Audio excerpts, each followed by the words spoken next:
Welcome to the Trophyz and Medalz podcast, where we discuss sports, fashion, music, and entertainment. Where trophies are temporary and medals are forever. What side are you on?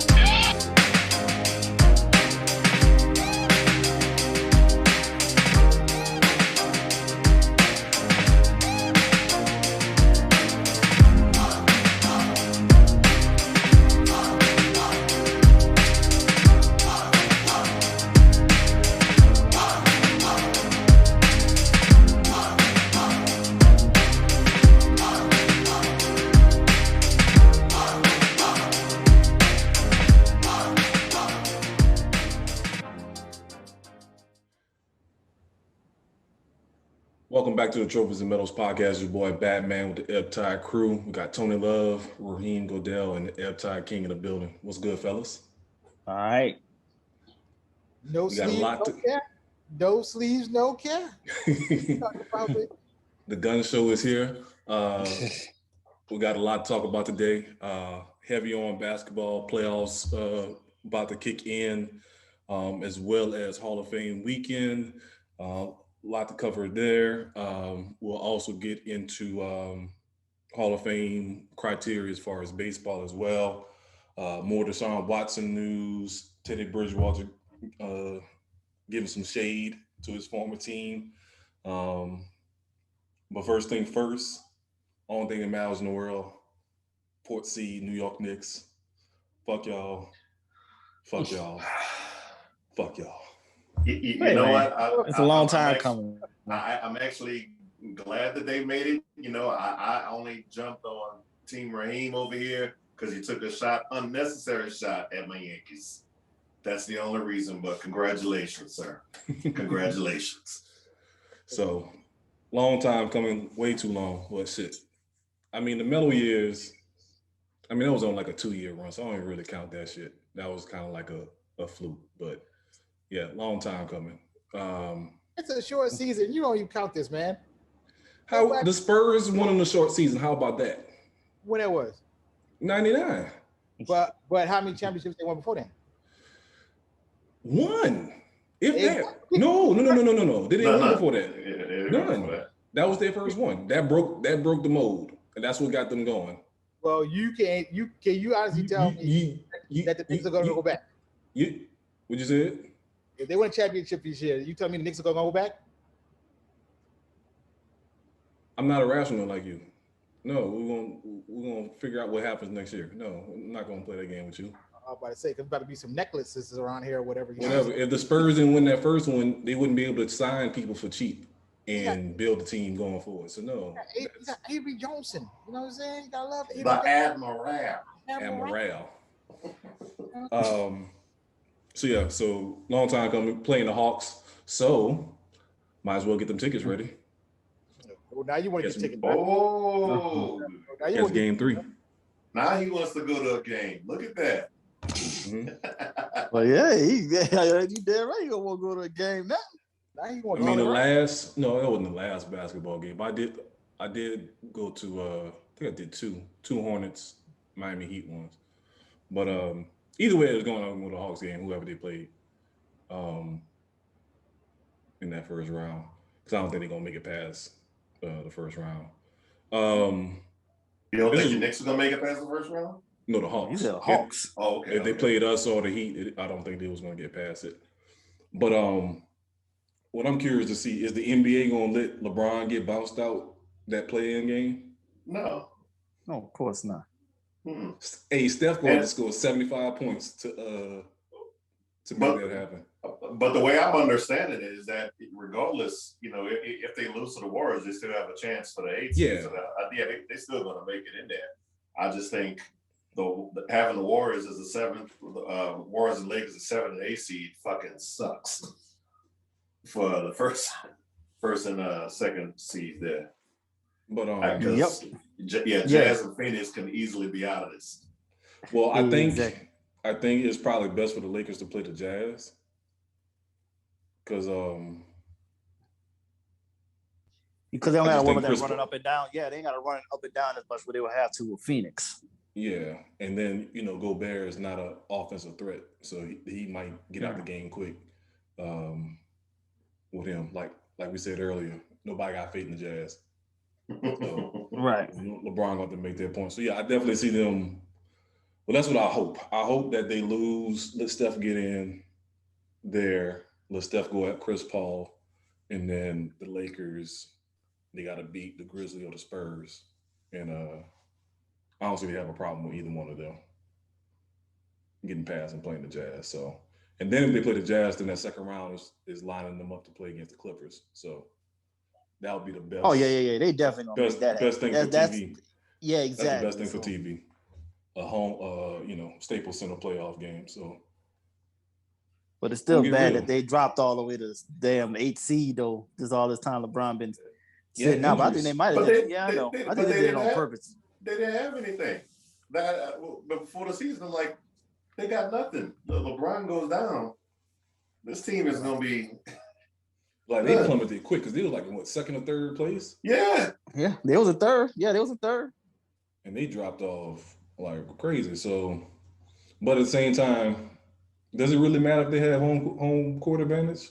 They didn't need it anyway. This season, no, not yeah, it's better for them to be healthy. So it was, I know it was a real injury, but I also think he could have came back sooner. But I think he did it on purpose just to rest.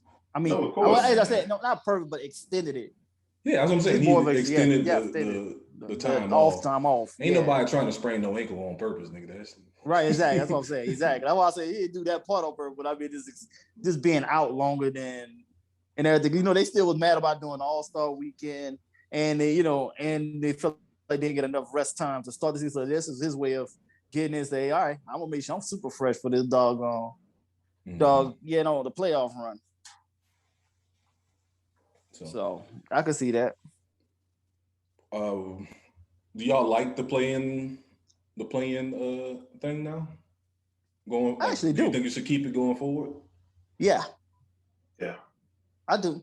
Especially with the East. Just off the strength of it. More the West, more the West. Because the West has so many teams that be like good that you be wanting to, you want somebody to, at least have they get a chance to get in there, then this rather than just because your record left you out. But like at least it made you play for something a little harder and everything to get in.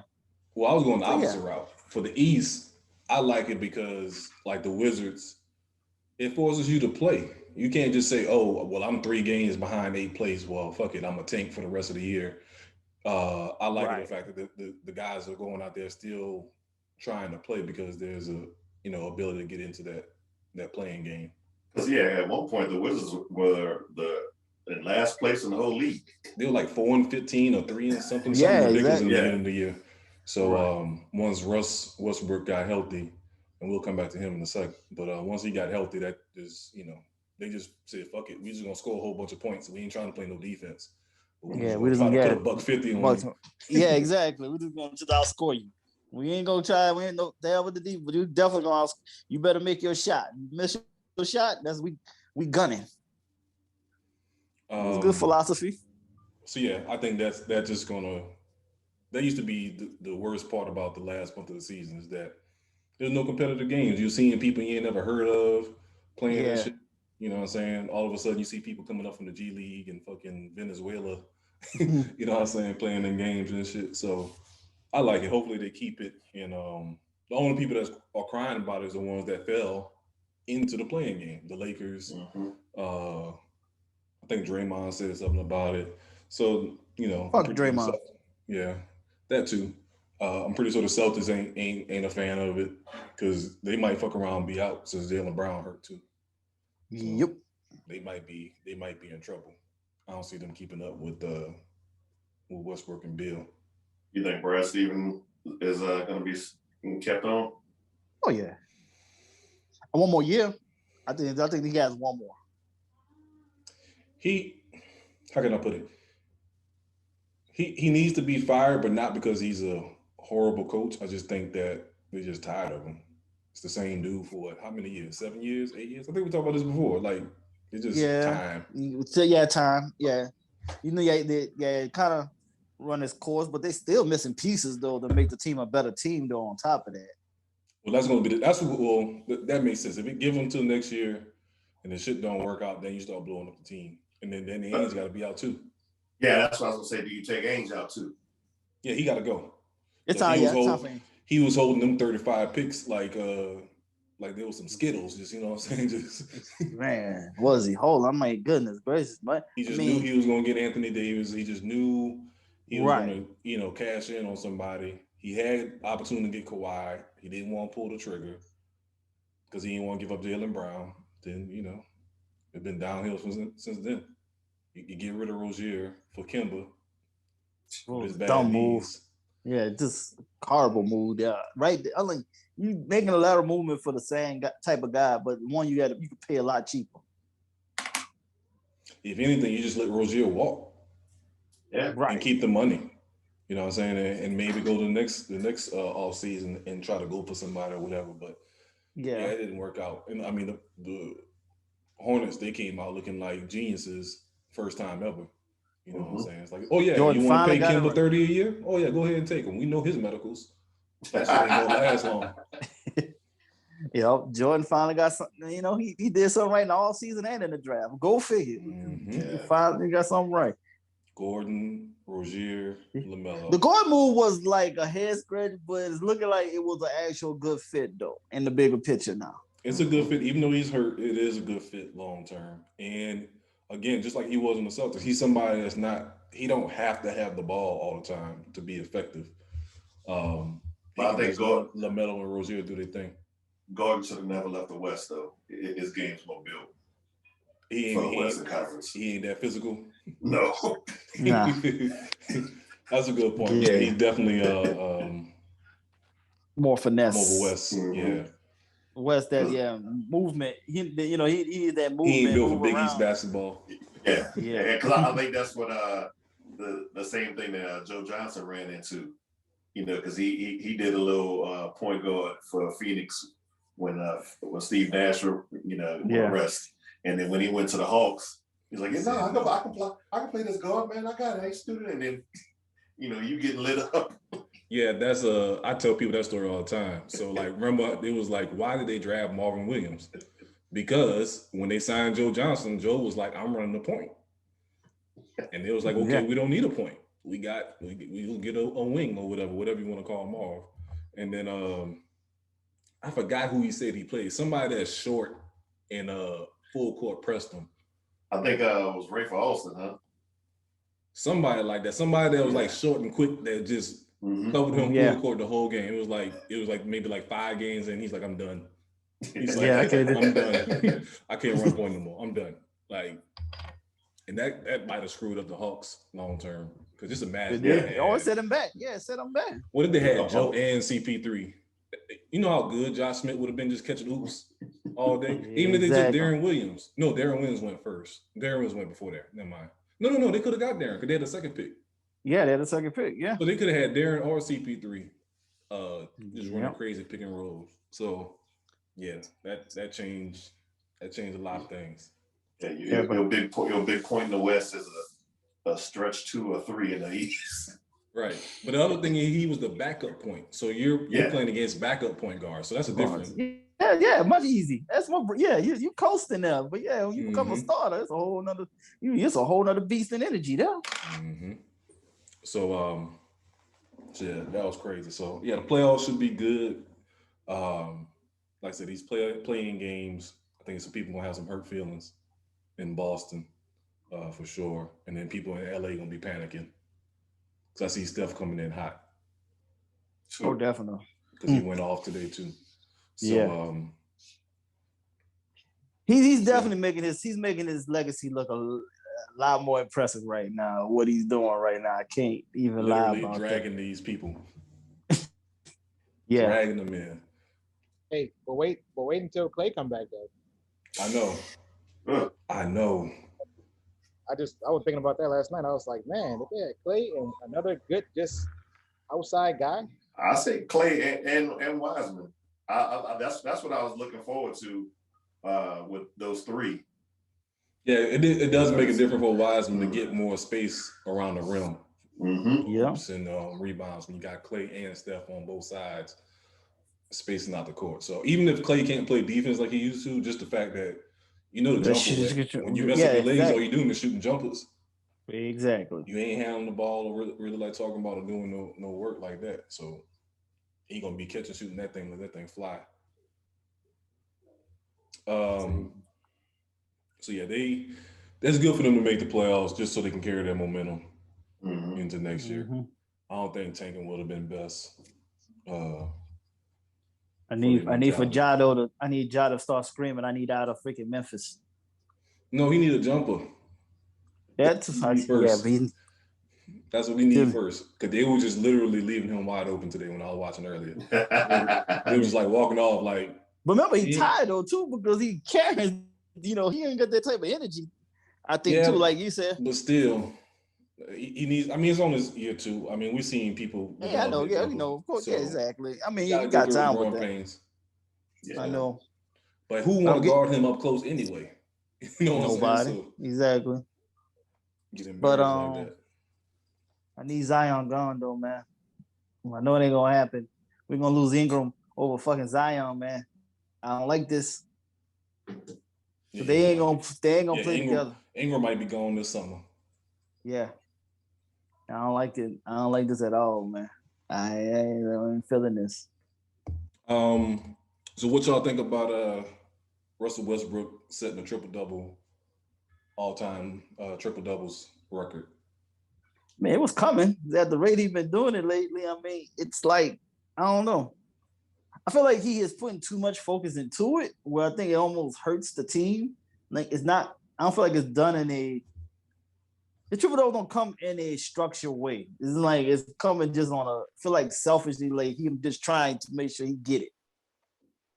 I think there's a similarity between the way he did it and the way Big O did it as well. Because I know Bob Cousy, when he was a coach Cincinnati back in the day, he was critical of Big O just padding his stats, instead of actually trying to win the game. And I just, the same criticism of Westbrook, I see the same thing. Once after Durant left, he really put it all on him, and still barely made the playoffs.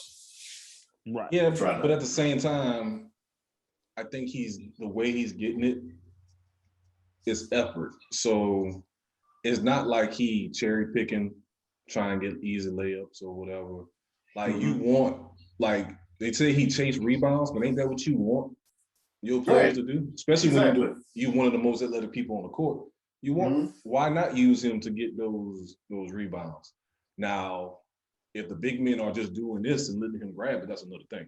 That's the other part about it is that But at the same time, even when they had Steve Adams averaged like 9-10 rebounds too. So it wasn't like Russ was getting his 11 rebounds a game and Steve Adams was getting 5.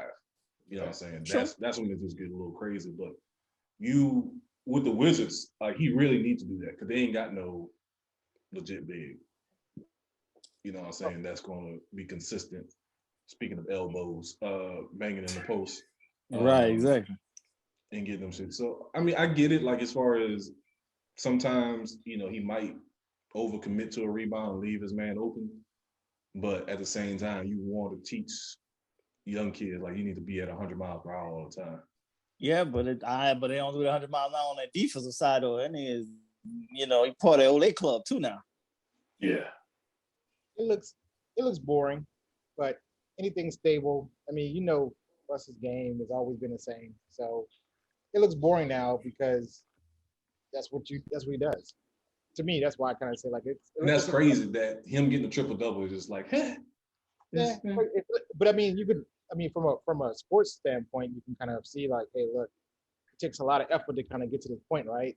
But from a fan perspective, it could be like, that's what he does. He's been doing it for how many years now? Exactly. I mean, he's going like a good 3-year run here of just constantly. It's like almost 5. Yeah, almost 5. Yeah. It was 4 out of 5 because he was the Houston one. The only reason why he didn't get it in Houston. That's the other part. Like people act like he fell off. He averaged 27 a game in Houston. Yeah. So it's like he ain't fall off. It was different because he was playing off the wall because James Harden was. I'm about to say the black hole, nigga. He was playing with the black hole. Basically, he was playing power forward in Houston. When he got to that small ball shit.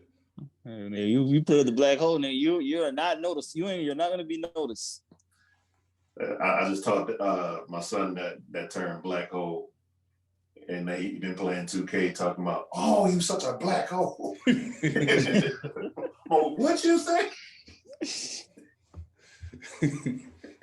So impressionable. But yeah, that I don't know. He I think he's gonna be first ballot Hall of Fame though. Oh yeah, he should. I mean, for this record, for what he's done, even without a title, he's off the strength of all the triple doubles, no doubt. Mm-hmm. Yeah, you break the record. I feel like this. You break a record or you fall in the top 5 of anything, any criteria, you are worthy of falling into you should be considered into the Hall of Fame. But what's his name still not in the Hall of Fame? Mark Jackson. And when he retired, he was number 2 all time in assists. That's not because of his game. We know the politics. We know it is. Yeah, exactly. We know it's politics with that, man. We know the politics. Number 2 all time. Yeah, we know politics. One other person better than you, and still. Yeah, that's all about. Because trust me, we talk about next year's class of Hall of Fame. That is called disgusting. Yeah. What you mean, disgusting? This is a boring class. So hold on. So you're saying Chris Webber? Nope. Ben Wallace. Oh yeah, Ben, yes. Ben Wallace, yes. Who else?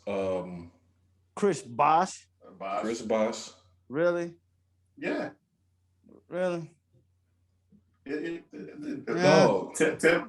plus All-Star.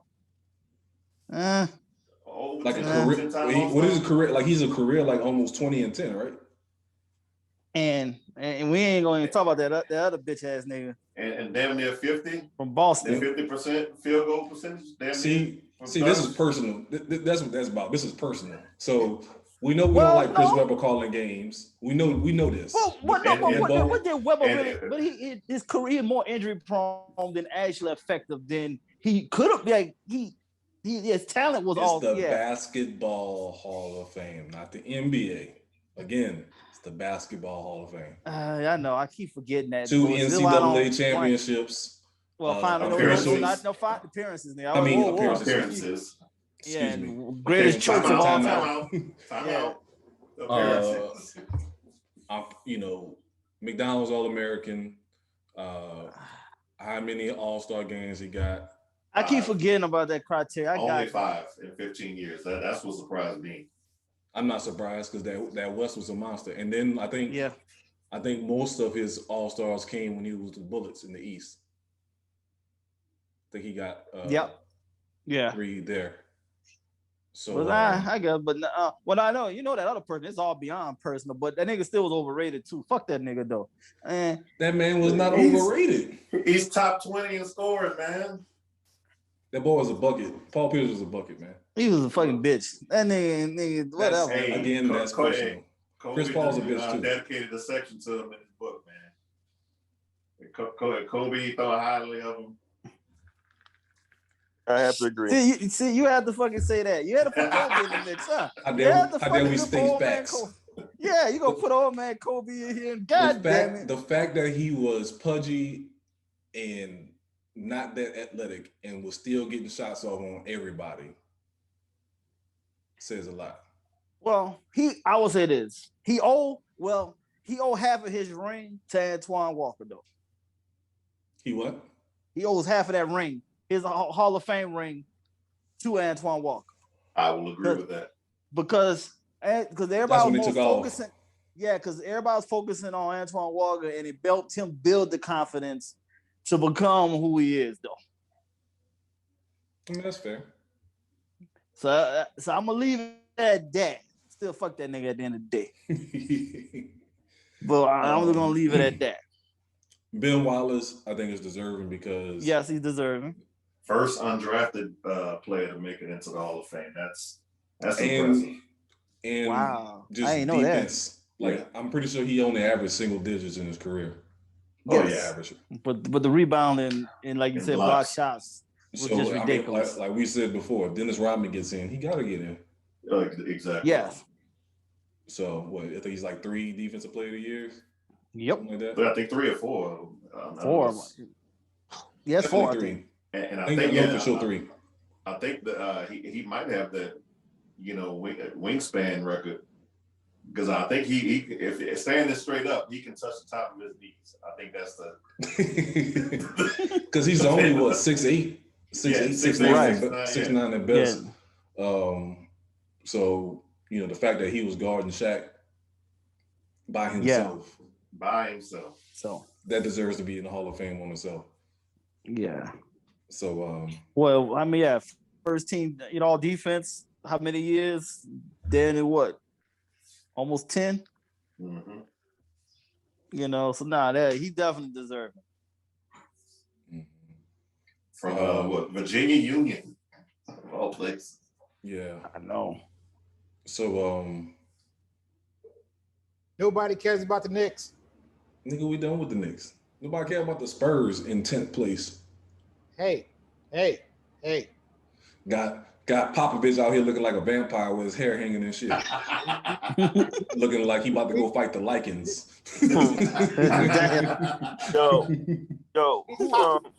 Who the Knicks got first in the first round? The Hawks. Okay, so that's a W. Yeah, should be a W. Not gonna wood. Should be a W. If they lose, me and Anthony coming for you with the swollen. They get past the Hawks. Who they got next? Where's it at? I just had it pulled up. Hold up.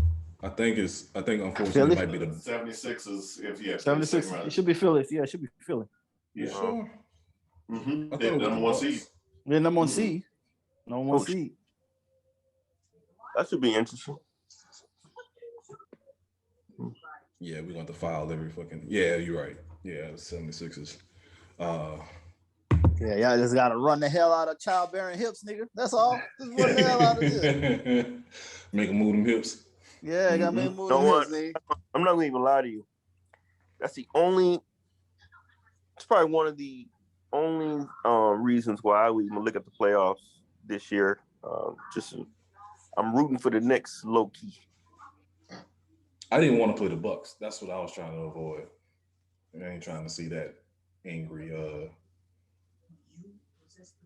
African grease, whatever you want to call them. Because you knew they had one neck on you. I'm about to mute him. But well, man, at the end of the day, the West gonna win the title anyway, so I'm not really sweating. I don't know about all that. So you telling me? All right. So who's number? Wait. Who's the number? So is it Utah and Phoenix? Utah. Yeah, Utah. Yeah, Utah 1 and Phoenix 2. But hold up, we about to run out of time in this segment. Let's come back to that because I don't think it's going to be just that clean cut as it's saying the West is going to win. Mm-hmm. So we'll be right back. Okay. Join that same link. All right. Jumping back in what we were just speaking on. So Ebbtide King, you were saying that regardless, the West is going to be. I feel like the West. Yeah, I feel like whoever comes out the West going. That's the vibe. No, you know what? That's the energy I want because I don't want to see Philly or Milwaukee win. Honestly, I don't want to see either one of them win the title. So I'm rooting. If they in the finals, I'm rooting for the West. I'll say that. I'm just looking at the matchups. So, all right, let's start from the bottom and work our way up in the rankings. If the Lakers get to the finals, we know they beat up and such. You think they can keep up with Brooklyn? No, I'm fine with Brooklyn. Yeah, I just said, yeah. I'm cool with Brooklyn winning. So Lakers versus the Bucks. You think who's guarding Giannis? I mean, I'd have let that nigga do his thing and just guard everybody else.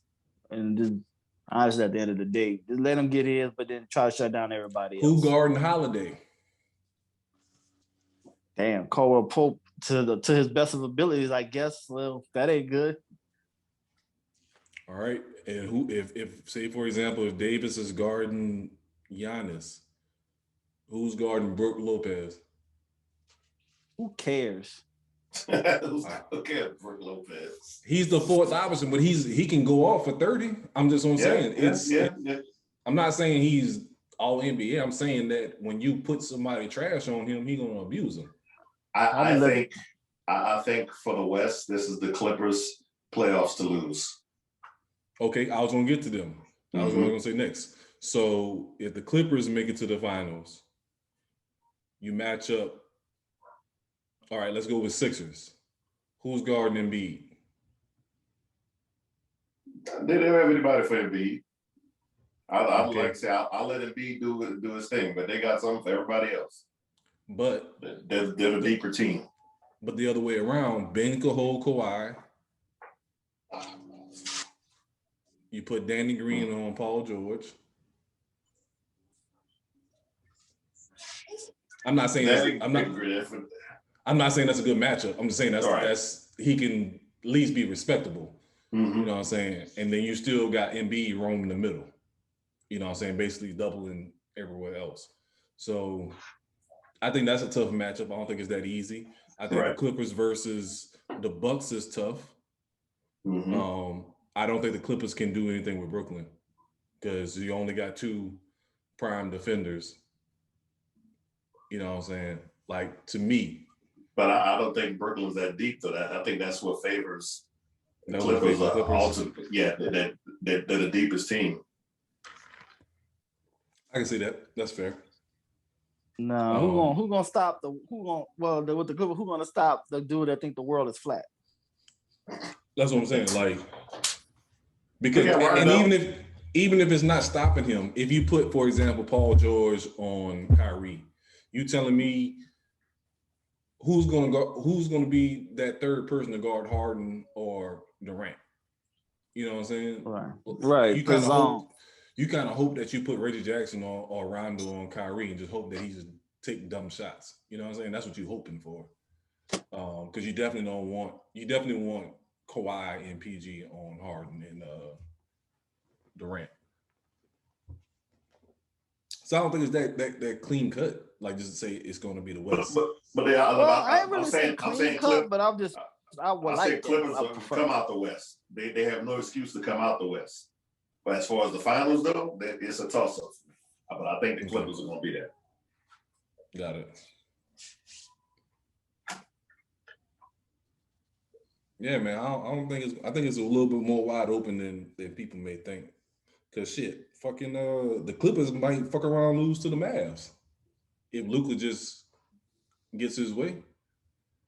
You know what I'm saying? So, but Porzingi's been acting like a hoe lately, so I don't know about that. But so is Luka. He getting in his feelings a little bit. I mean, that's the European in him. So, like in the words of Danny Ferry, that's the European in him. I don't know. It's shit. Denver might lose in the first round. Yeah. Portland. That's a bad matchup with Jamal Murray not being there. Yeah. Oh, yeah. Yeah. Yeah. Damn Denver and everything that comes with it. Yeah, you better say that shit.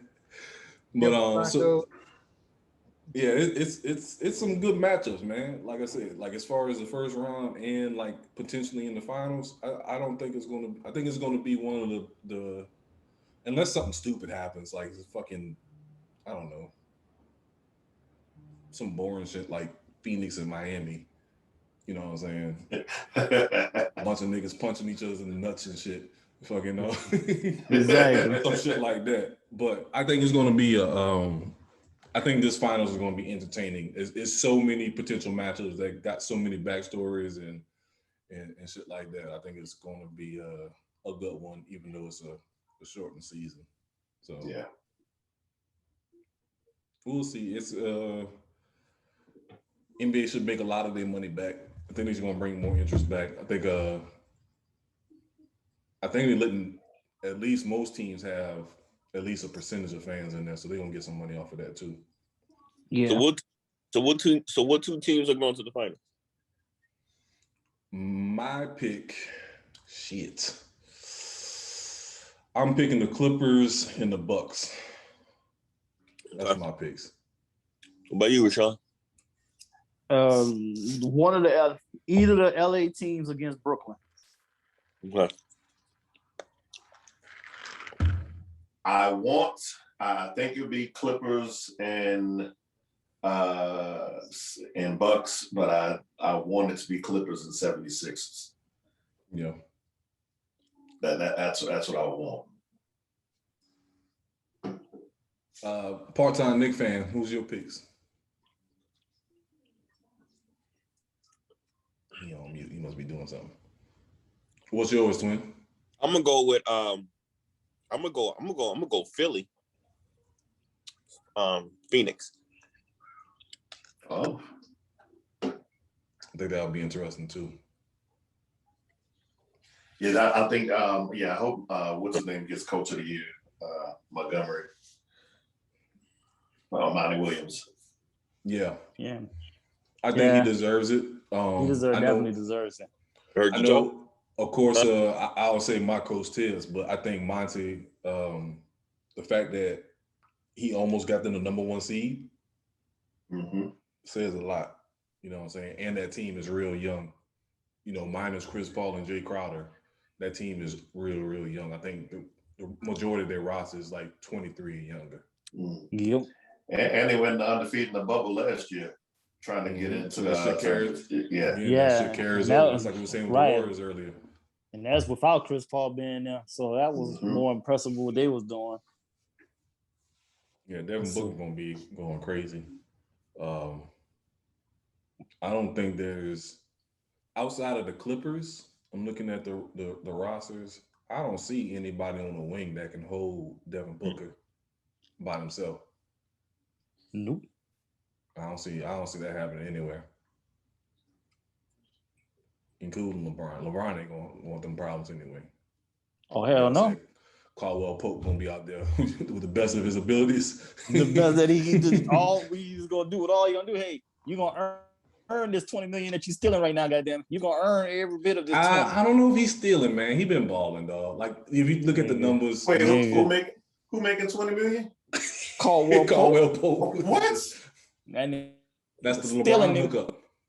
And then you got LeBron. The year before LeBron came, he signed like a 1 year. They gave him a 4. Yeah, and then the next year when LeBron came, they gave him a 4-year, $80 million deal. I'm about to say yes.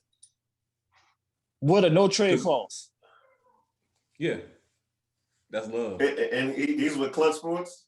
Yes. Yep. Okay. All right.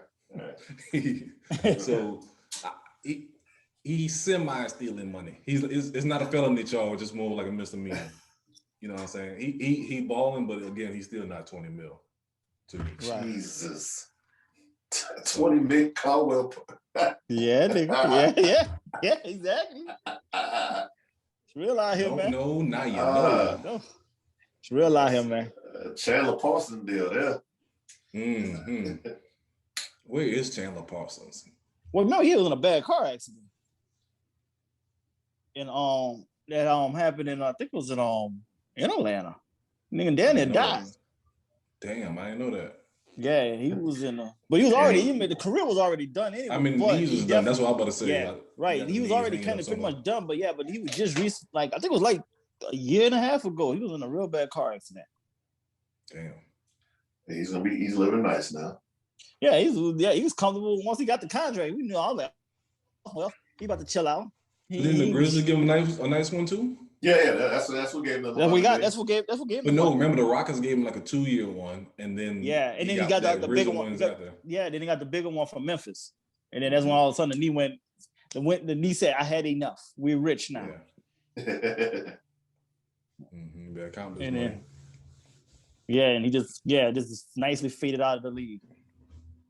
After that, he overachieved. He had a good little run that got him to the money for sure. But then once he got it, it's just like, as I said, the knee said, "Hey, we bust our ass to get this money, man. Like, I'm done.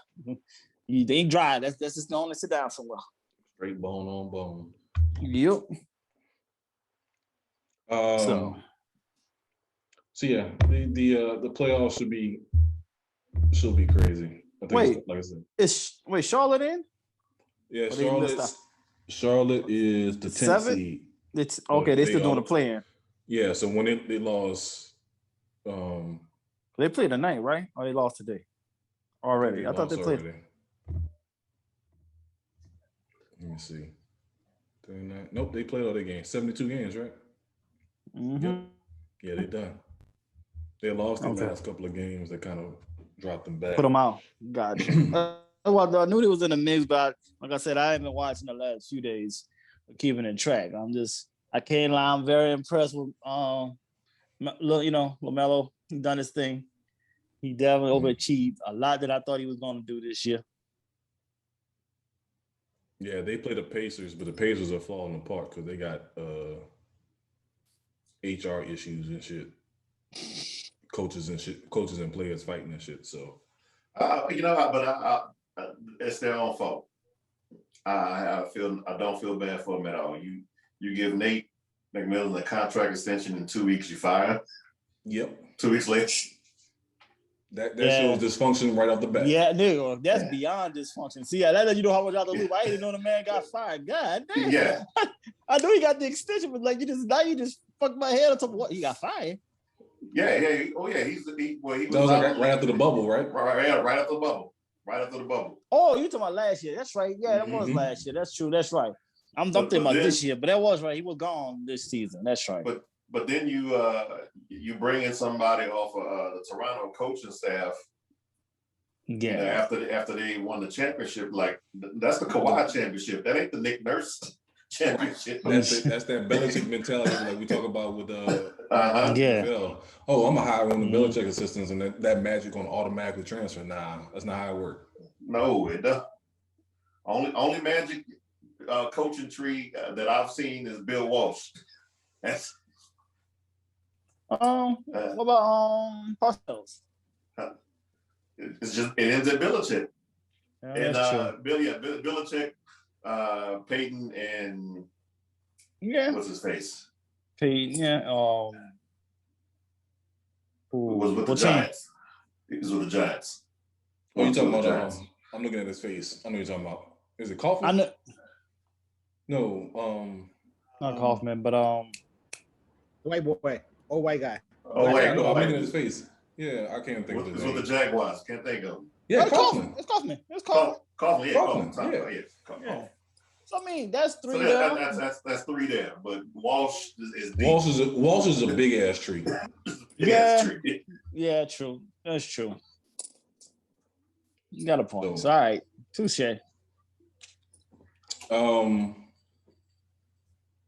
Let's talk about it because this was kind of hilarious to me. That post I sent y'all earlier, talking about the most unguardable players. I think the list was who was on that list? It was saying Steph Curry, Shaq. Kobe, Shaq, and Jordan. One, it shows the age of the person who ever posted this. For one. Two, what do you consider unguardable? You know what I'm saying? So that's what I was trying to get to the bottom of is like, what do you consider unguardable?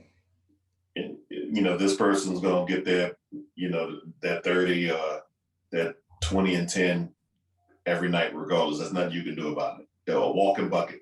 Consistency. Right. Right. And of course, Jordan goes there. Shaq goes there. Steph, I'm on the borderline. Who? Steph.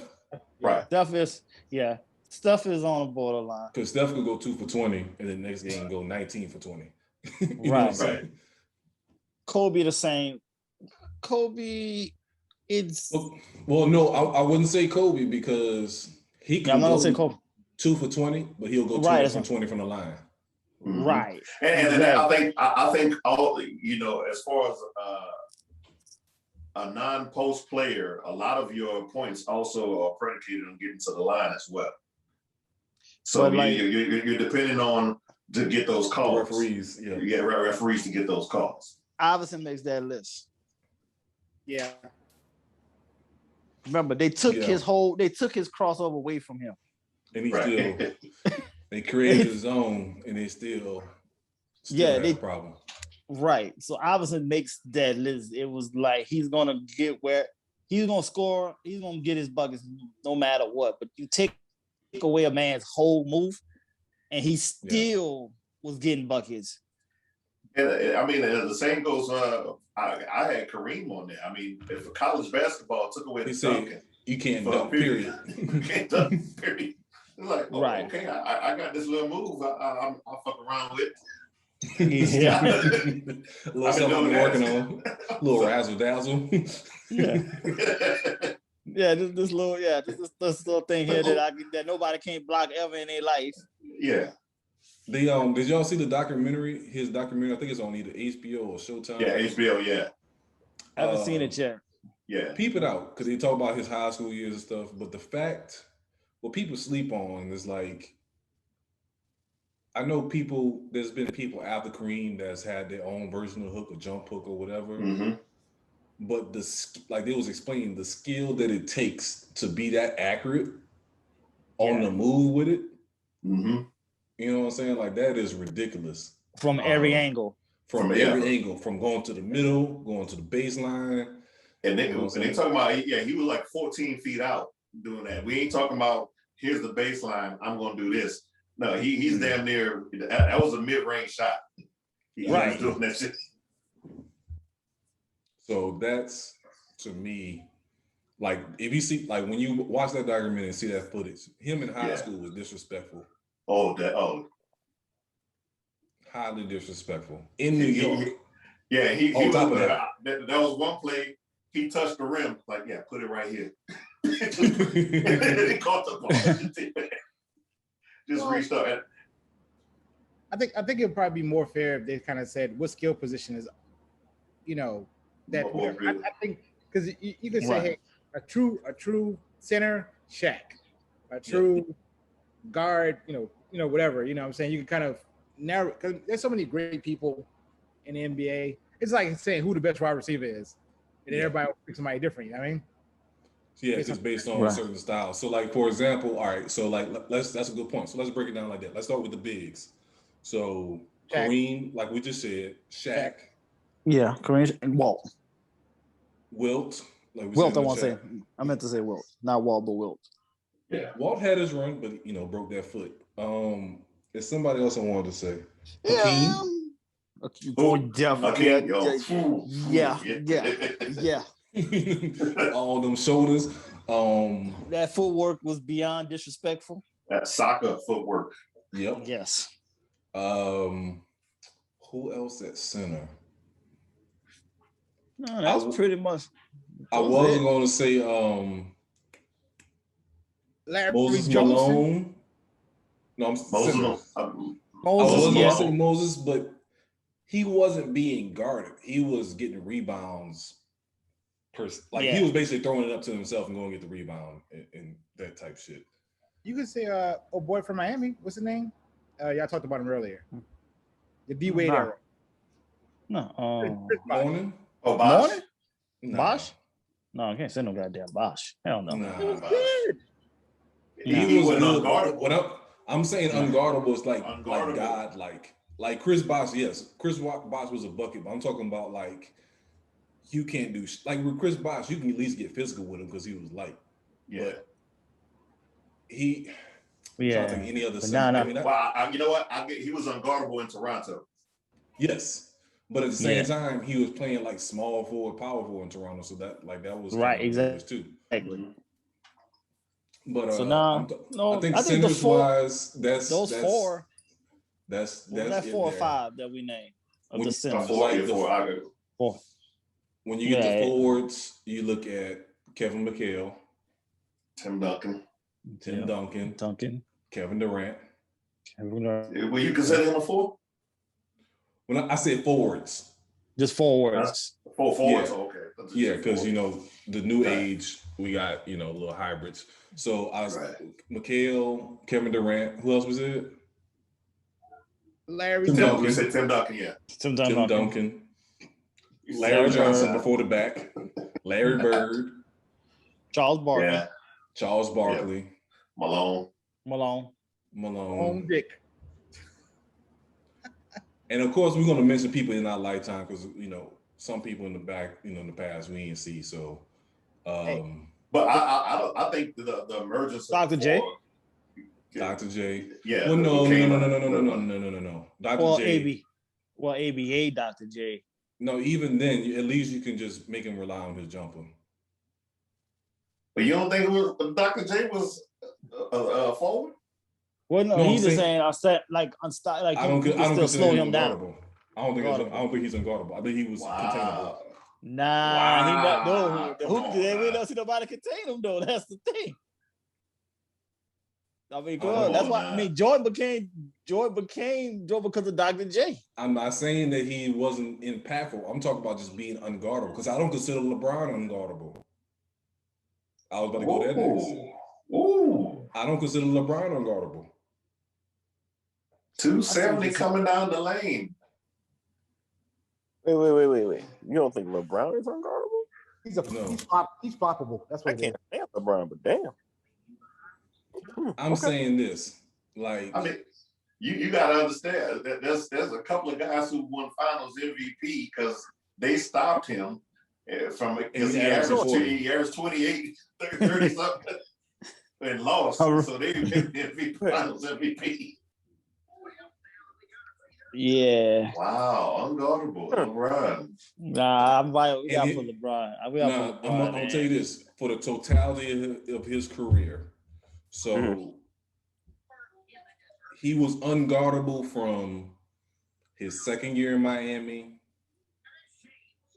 into his second run and second year in Cleveland. That's his unguardable phase. He went to the finals with the bums.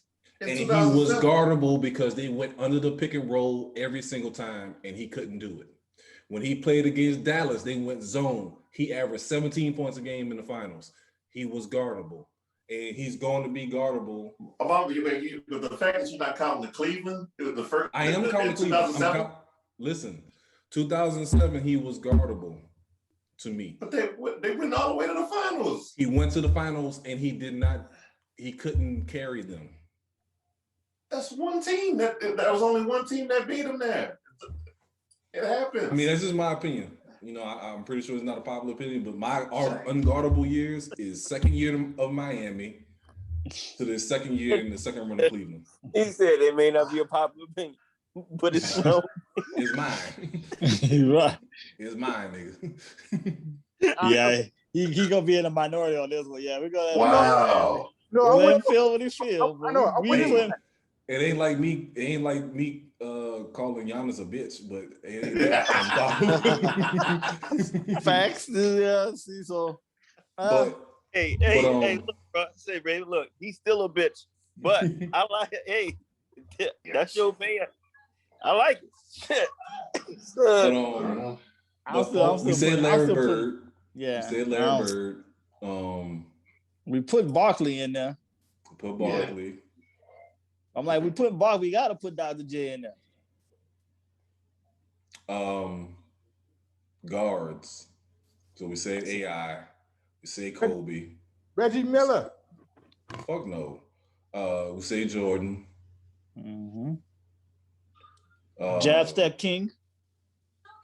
George Gervin. Yeah, George Gervin for sure. Bradley Beal is up there. What about Akeem Olajuwon? Well, that's what we did with the centers. We did with the centers. Trying to think of another guard. Reggie Miller. I think he was gone too soon, but everybody gives him his flowers. No, Drazen. Yes, Drazen definitely. Yes. Huh? Well, Reggie Lewis too, because Jordan used to say that was the only person who gave him problems. Yeah. He gave Jordan problems too. Yeah, that's what I'm saying. Yeah. 40 and three quarters. Yeah, so Drazen but Drazen for sure. Drazen, that's my favorite European player ever. Mm-hmm. Probably the best ever. You need to tell Kenny all the time, give me the ball. Got this. Yeah, Joe Dumars say, I ain't never had 30 points scored on me so quick. with spot English. Exactly. But when it gets to guards, it's kind of hard because you're just man, smallest people on the court. Right. That's why I'm still thinking like, we named them really core, and we only put one this generation cat on it. Be Brandon Bill. That's the only that's the only person we put that's really young, but he just out here just walking around here just getting buckets whenever the hell he feel like it. Just straight child abuse out there.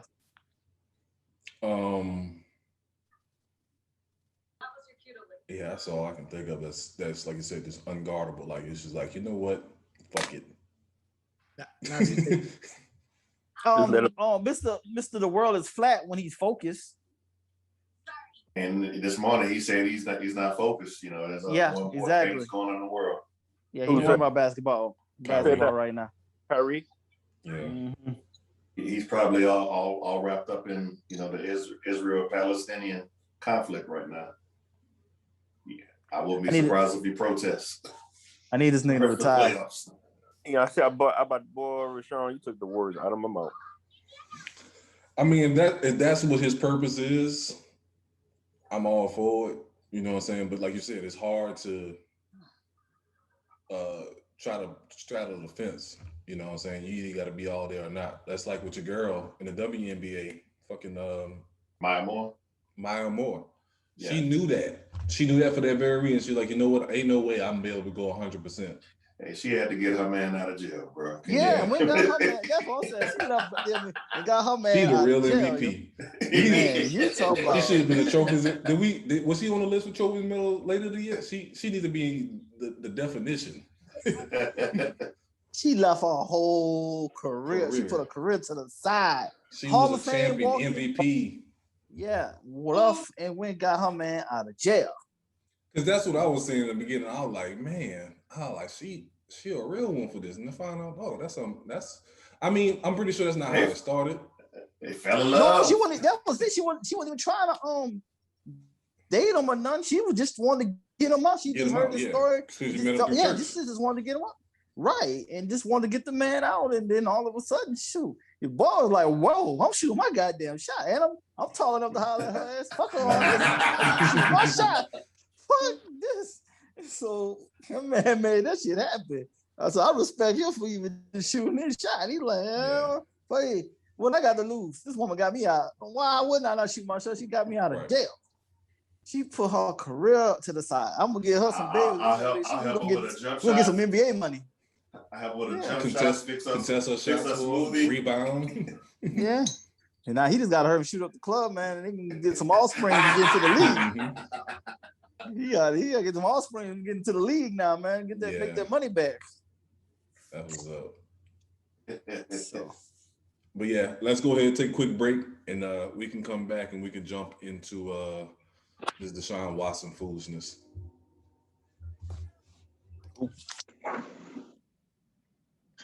All right, next up, switching over to NFL.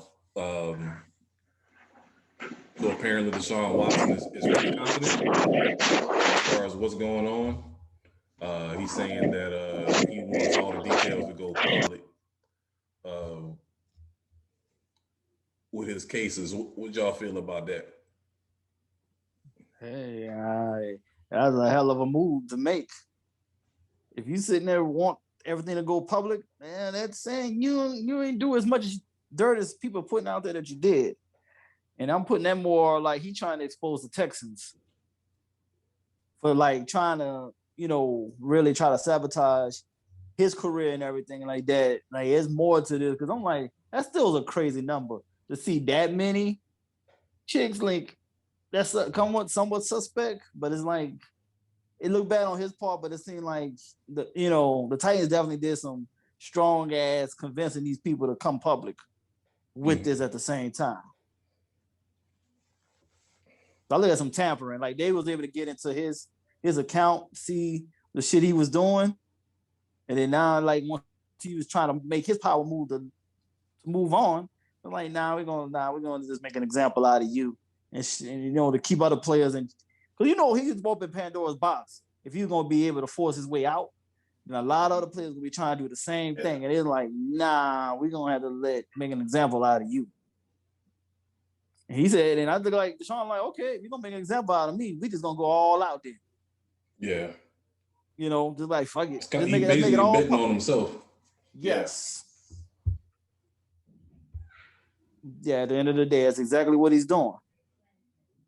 And then this is society too. People they wouldn't actually brush this off. If you kind of admit to, yeah, I did flirt with these chicks. I'm single. Why wouldn't I flirt with chicks? They all fine. And yeah, I did. And keep it moving. In this society, they so gullible and be like, yeah, well, hey, that's true. And let it go.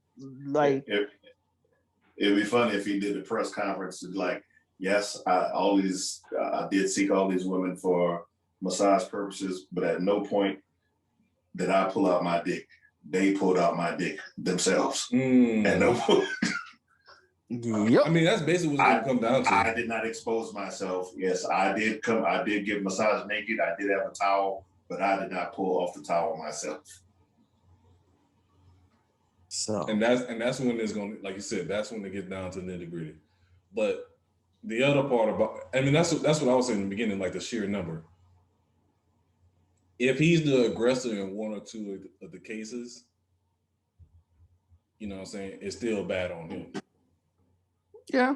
At the same time, what are these other women, you know what I'm saying? Like you said, if they were just as aggressive as him or initiating, I don't know. It's a crazy ass situation. But I think Ty King was on something, you know, with the Texans maybe getting into his account because, you know, each NFL team is its own billion-dollar institution. They have the ability to get into the players. They can find out whatever the hell they truly want to find out with no problem. I was just guessing they were getting it from the women. That's what I was just guessing initially was that.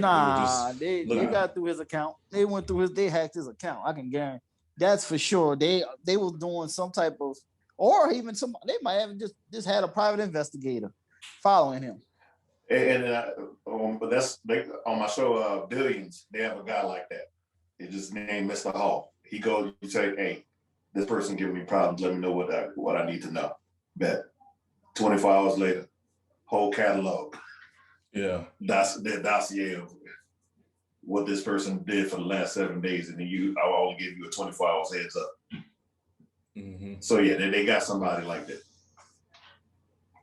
Exactly. So that's what I'm saying. So we see how players just gracefully disappear out of the league, NBA, and NFL, baseball. It's like they hit one season, next season they just quietly fade out of the scene because they doing shit behind the scenes. They're like, nah, this nigga gotta go, and we can't let them fuck up the business.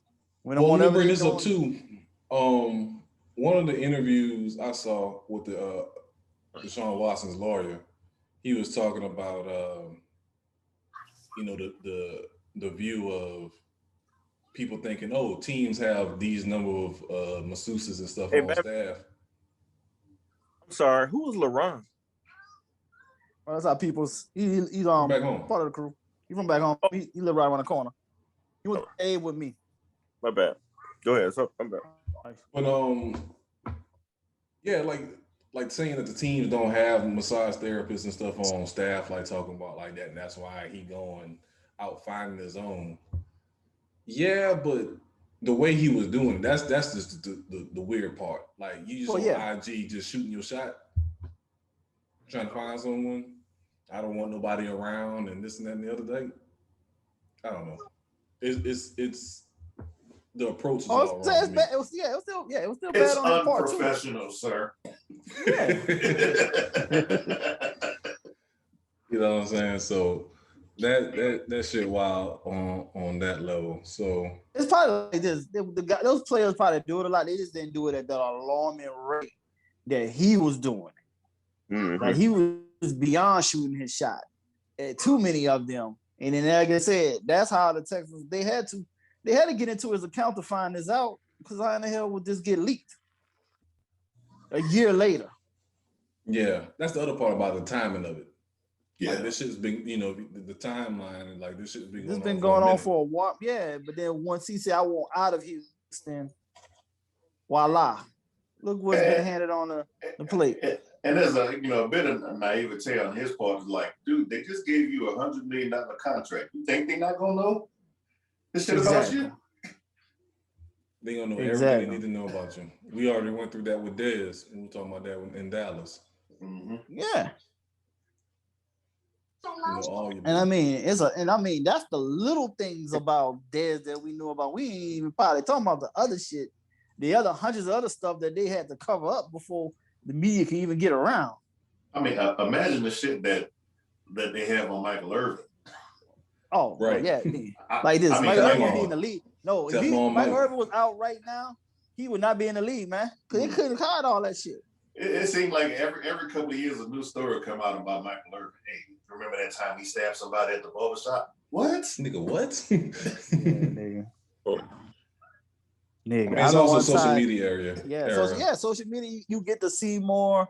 It's like you take too many pictures. People got camera phones now.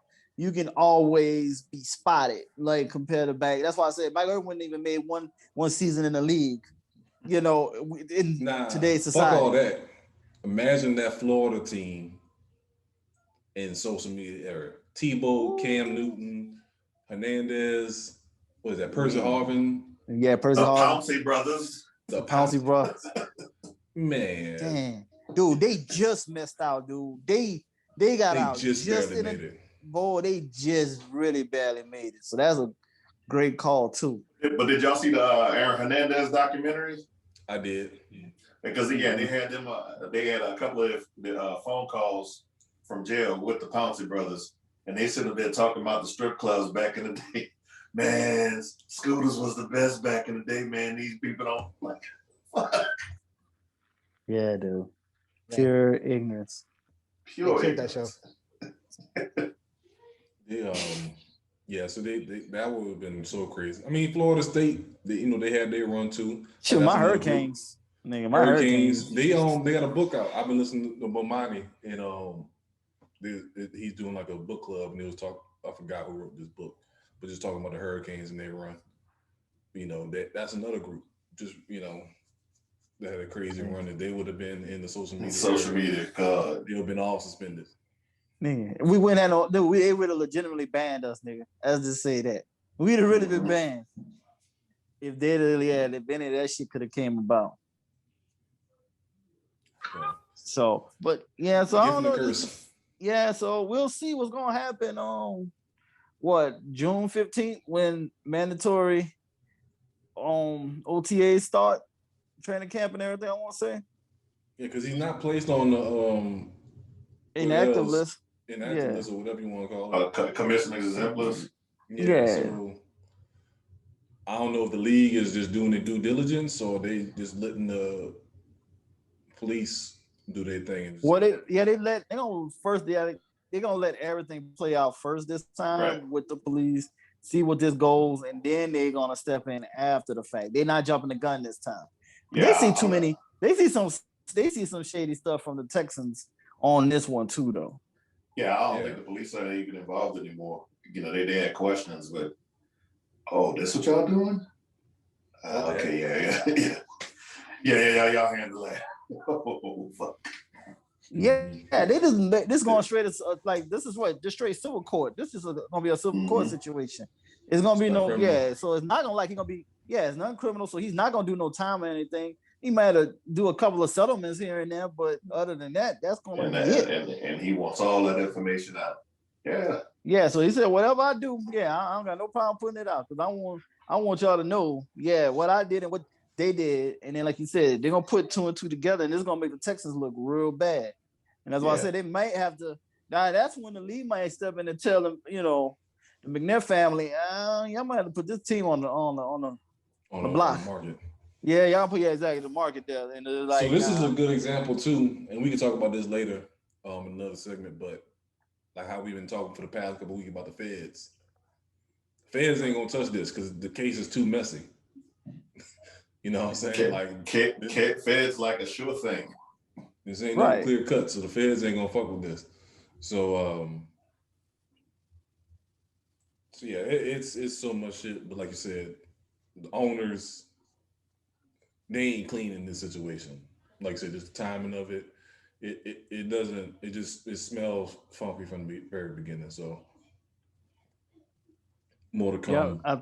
Yeah, Roger Goodell is learning from the mistakes they made in the past, and they seeing like, yeah, we better change this energy of these owners too. Like, we can't keep having this type of and crying wolf.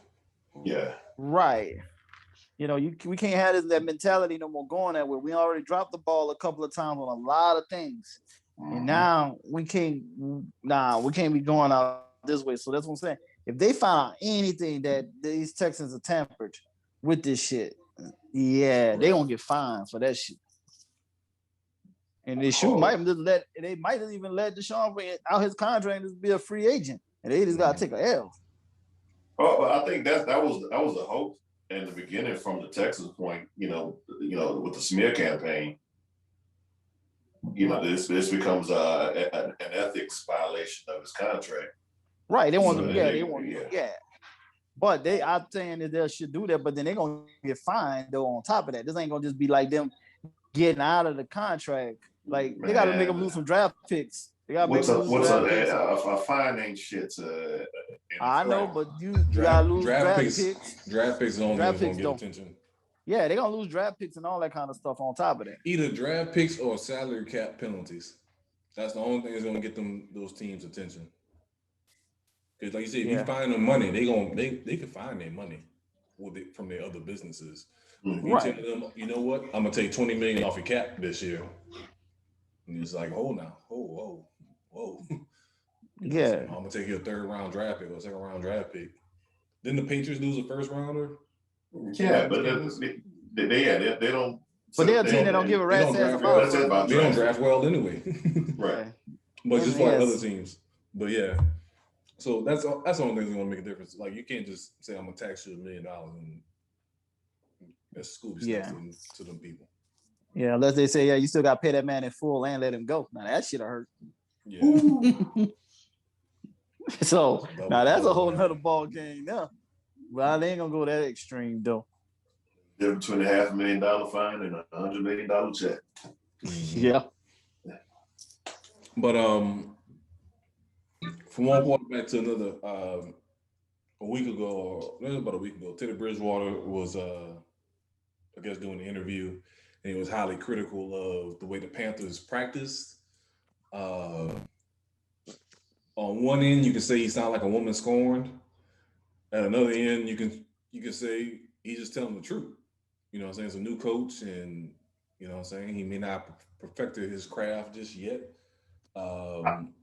I didn't see him being scorned. I think the question that was asked, what was it like playing for him and everything? What could have been done different from that aspect? Because he did preface it as saying, like, to help his coaching career, or I forgot exactly how he said it, just to better his career going forward.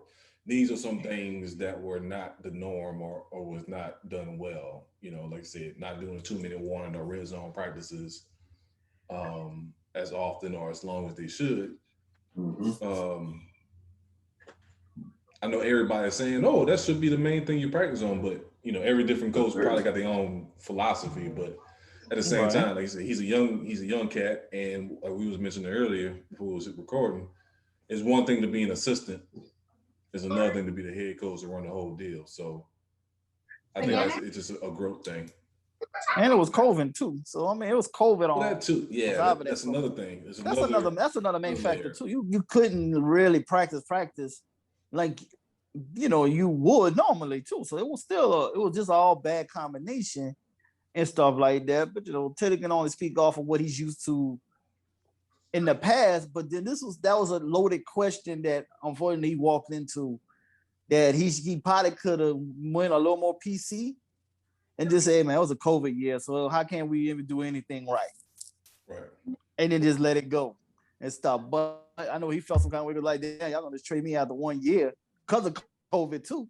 It's like, damn, so he really is say like, nah, you know what? They don't know what the fuck they doing over there. Basically, he come about the cape for Teddy Bridgewater. Put your cape on. No. I'm not being a cape or whatever. But look who they got rid of him for. Yeah. The dude, he literally has one highlight for his whole career. 90-yard bomb. That's it. But at the same time, how old is Darnold? 23, 22? He's like 24, like 24, I think. He's no older than 24. I know that for sure. He's young. He was really young. Yeah, he's a young cat. And Teddy's what? Teddy Bridgewater is how old? About 28. Yeah, 20 or 29. Coaching staff is going to look at, I got a young person I can mold or whatever the case may be, and I can make him how I want. The same way that you was caping up for Teddy Bridgewater when we were saying that the Broncos should go after Aaron Rodgers, you were like, well, Aaron Rodgers is old. Oh, first of all, same situation. You going with the younger person. Did I say that? Yes, you did. You were saying that the Broncos shouldn't go after Aaron Rodgers because they got Teddy Bridgewater. That's what you said. I mean, but that's the truth. But I'm just saying, like, in the case for Carolina, you went with the worst stat quarterback, one of the worst bottom 2 or 3 in the league or whatever, and got rid of Teddy or whatever. You know what I'm saying? It's kind of like saying, okay, I can see if you know a high top 10 quarterback went there or whatever, and they're like, hey, we don't need you no more, whatever. But you literally statistically got rid of him for a guy that was way whatever. And right, that's I'm not necessarily vouching for Teddy. I'm just saying, like, what did they do anything better besides age? No, that's all they cared about was age, because I think they're going to eventually draft another quarterback anyway. I think that's the other part about it. They're going to draft another quarterback. Money it's money wise too, because Donald's he's still on a rookie contract also, so they was kind of coming out a little cheaper also. So then they'll see if he is legitimate enough to want to keep to extent, and if not, then just trade him. You know, let him back up or go whatever, and just draft another quarterback the next 2 years. I'll be skeptical anyway. I mean, you got to worry about him eating ass in the offseason. Exactly. You see, you beat me to the point. Like, I was ready to say the same thing too. I was like, yo, how can you trust man? How can you trust a kid that don't know how to eat clean ass? You know, like, what the fuck? You know, this dude is not responsible. Not responsible. Damn, they got. God. I mean, I know. I had that on my notes the other day. Dude, I know the man lives in a nice ass house where at least his place got a duvet or something, where the chick could have just washed her ass on a duvet and call it a day. What the fuck? Like, how can you get caught up in that at this age? Like, what is you doing? Oh man. In the off season, not during the season, sir. Yeah. Get your mind right. And then you eating the ass in COVID and during the pandemic? Come on, now. Pandemic ass. Nigga wild. Yeah, man. You can't trust that. Oh my God. I was thinking the same thing too, man. Oh, it's a pandemic and you still out here. Wild. Hey man, bad. That's what you call the top of bad decision making skills. Oh man, bad decisions in the pocket. Yeah, that's exactly. So, how can you expect him to be able to fucking read any kind of defenses and shit when he can't even fucking smell an ass that's dirty? Like, come on. Yeah, he ain't care. He was like, "Oh, Kelly on that video." Exactly. Head lost up in there. She better been like a supermodel or some shit, nigga. That bitch bad.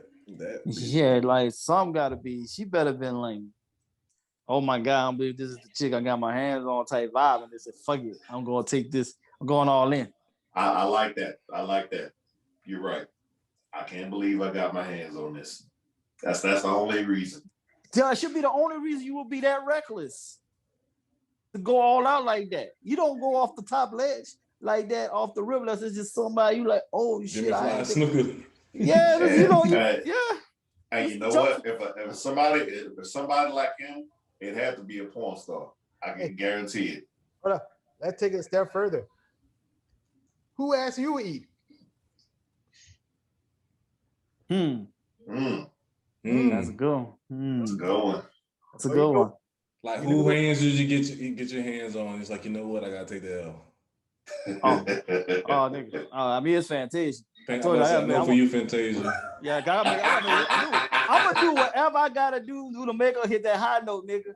I'm gonna do whatever it takes. Don't walk me, then don't talk to me. Exactly. I gotta do whatever I gotta do to make her hit that high note, nigga. So fuck all that. So yeah. I just have to. Yeah, so that's me for sure. Truth is. Exactly. Who would it be for me? Teddy Bridgewater didn't have us go all the way left field. How the hell we end up here? Hey, man. It's real in these streets. We know Raheem Goodell, who it is for him. Oh, yeah, you know. Janet. Janet. I was thinking Janet. I think of Janet. Oh, Janet. Oh, Janet. Call her Miss Janet when she nasty. Yeah. So yeah, so I knew that nigga. Yeah, that was an easy one for him. We know that Janet all day. Oh yeah, in a heartbeat, I would say, did you wash ass? Okay. Shit, that's the thing. I'm making sure I'm taking care of that already off the rip. I come with the warm towel with soap. You know what I'm saying? Exactly. Meanwhile, Sam Donald in the that nigga bar. Doing like he probably did it at as I'm saying, like he had to do it in the bathroom or some shit. Like he was somewhere where they didn't have no time to do anything of cleaning up. The nigga had Onyx in the bathroom.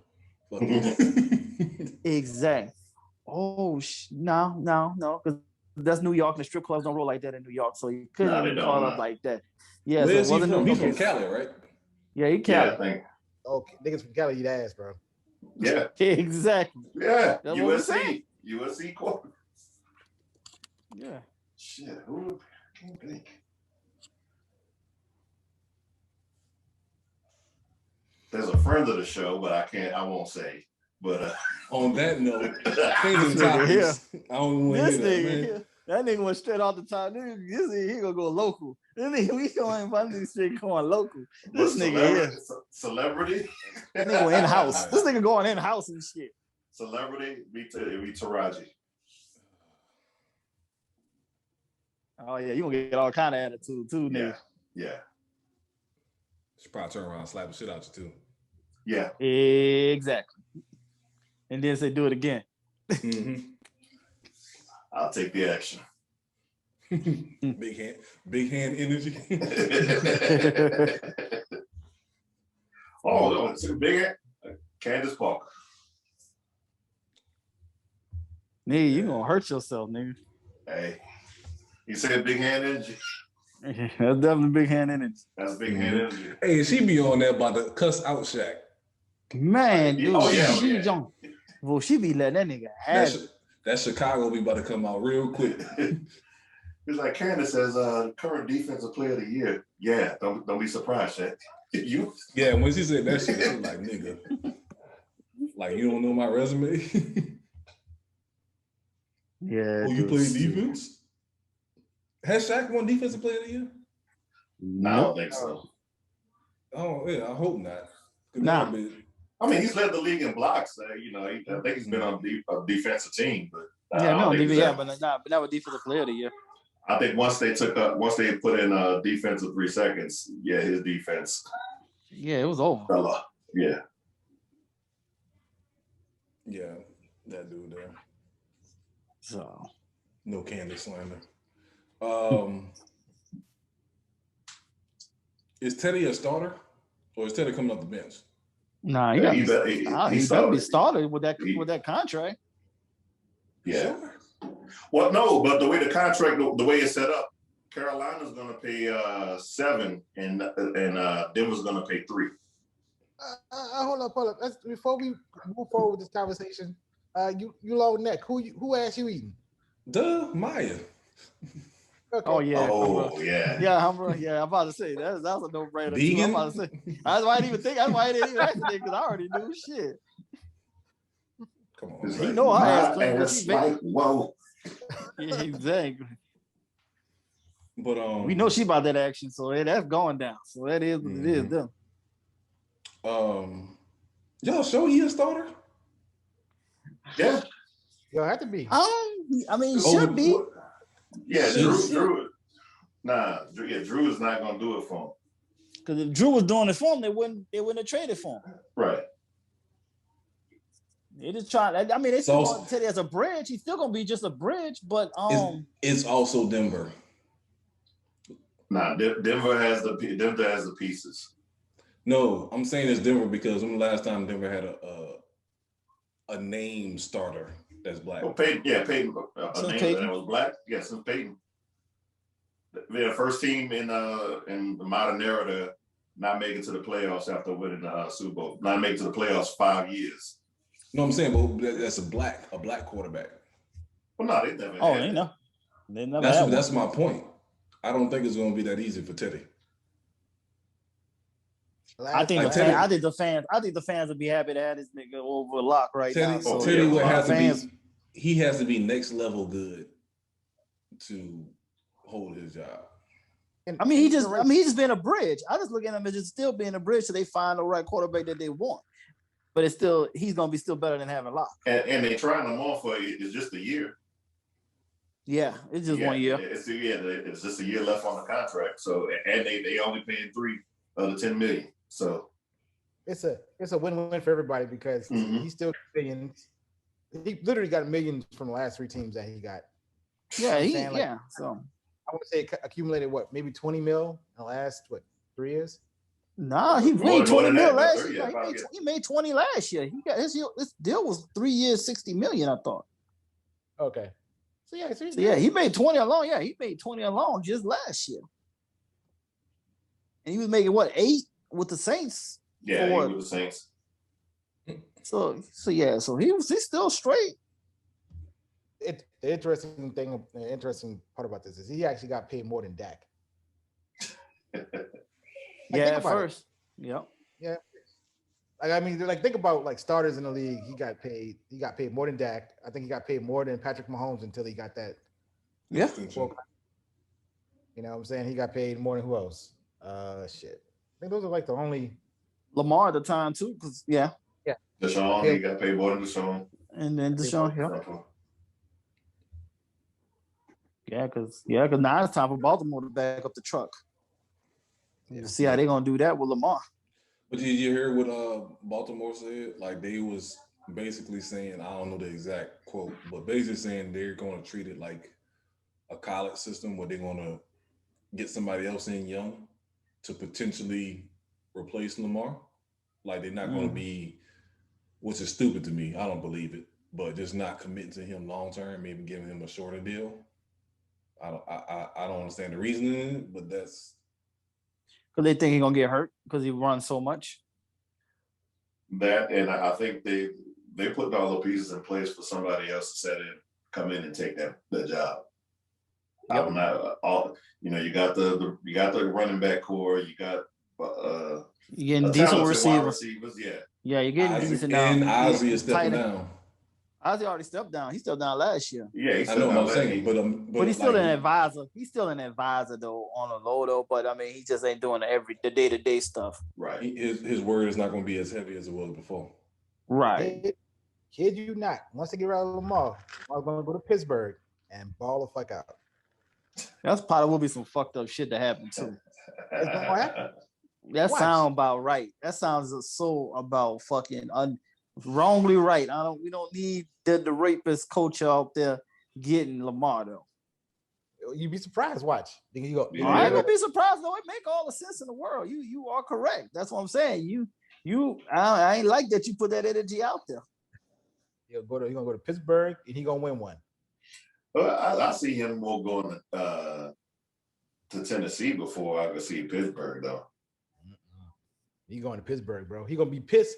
When this all happens, you always want to stay in your division. Anytime you get let go or anything like that, you want to stay in your division to just start fucking over your old team. So that's like a given.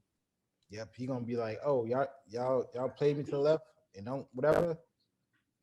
I'm gonna be non-restricted free agent. I'm going where I want to go. What's up, Pittsburgh? And oh boy, matter of fact, or whatever Lamar's gonna say, well, boy, job when it does happen. Thomas No, not he losing just got an extension. extension. No, I'm saying going no. Yeah, but he ain't going nowhere. Nope. No, but as far as the credibility of his program, he ain't never had to lose a season. I'm just saying. With that being said, Lamar is going to put Thomason over the map. Oh, I see you trying to say building him up more.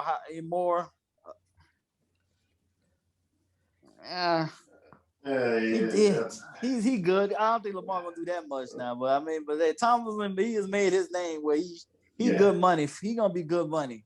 It's still a question if there'll be success if Ben wasn't there. I think there's one several time without Ben ass.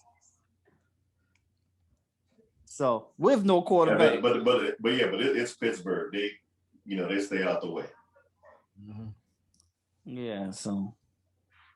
All right, let's take a quick break and we can come back and talk about Joe Budden and his foolishness. All right. All right, next up, this fake ass Knicks fan, Raheem Medalz, was bringing up the issue the Joe Budden podcast crew was having. I know in the past we talked about out of the crew who's going to be the Bobby Brown of the podcast. Raheem, give us your point of view as far as what you think caused the issue and who's at fault for the conflict. Well, you have to kind of blame Joe, and this is the reason why, because I look at it like this, and this is me being in perspective, right? So if I get the deal, just Hernandez to say, hey man, like an Apple saying they're gonna give us, $5 million for 1 year, you know what I mean? And I know the numbers because you talk to the execs. That's you shoot on or whatever. And one of you guys come to me and say, hey, what's up with the accounting? I need to see my percentage, whatever. As your people, as your boy, you know what I mean? Uh-huh. I feel like I owe that to y'all without no questions being asked. And it seems like the more you talk about, the more you kind of hear about the story and, and you hear about when, what's the old boy name? White boy, what's his name? Roy said, hey, what's up with the finance? Let me just, he pretty much said like, hey, look, I wasn't even really tripping about the money. That's why I did the podcast. But let me see the financials. I know I'll probably be a person that'd be like, hey, let me see the financials. And if I feel like there was any type of hesitation, then I'd be like, oh, what's really going on? You know what I mean? And it built that insecurity over the years. You saw that for the podcast where they started to get a little bit more confrontational. Things that probably was amongst them got more and more intense because it's like, well, you're talking reckless to me, nigga, but what's up with the money? You know what I'm saying? Like, why somebody was a little hesitant on the money question or whatever. And it's built up. So I personally blame, even though Joe probably thinks in his head he was trying to protect the crew from the business side because he feel like, you keep that finish up real quick. I'm gonna let you know it was something else that really brought up that something else led to the money issue to be brought up though. Right. But it's kind of like a situation where that could easily be killed by saying, hey, look, guys, here's what's on the table. Anybody have any questions? Because it was questionable over $400K. So that's a lot of money.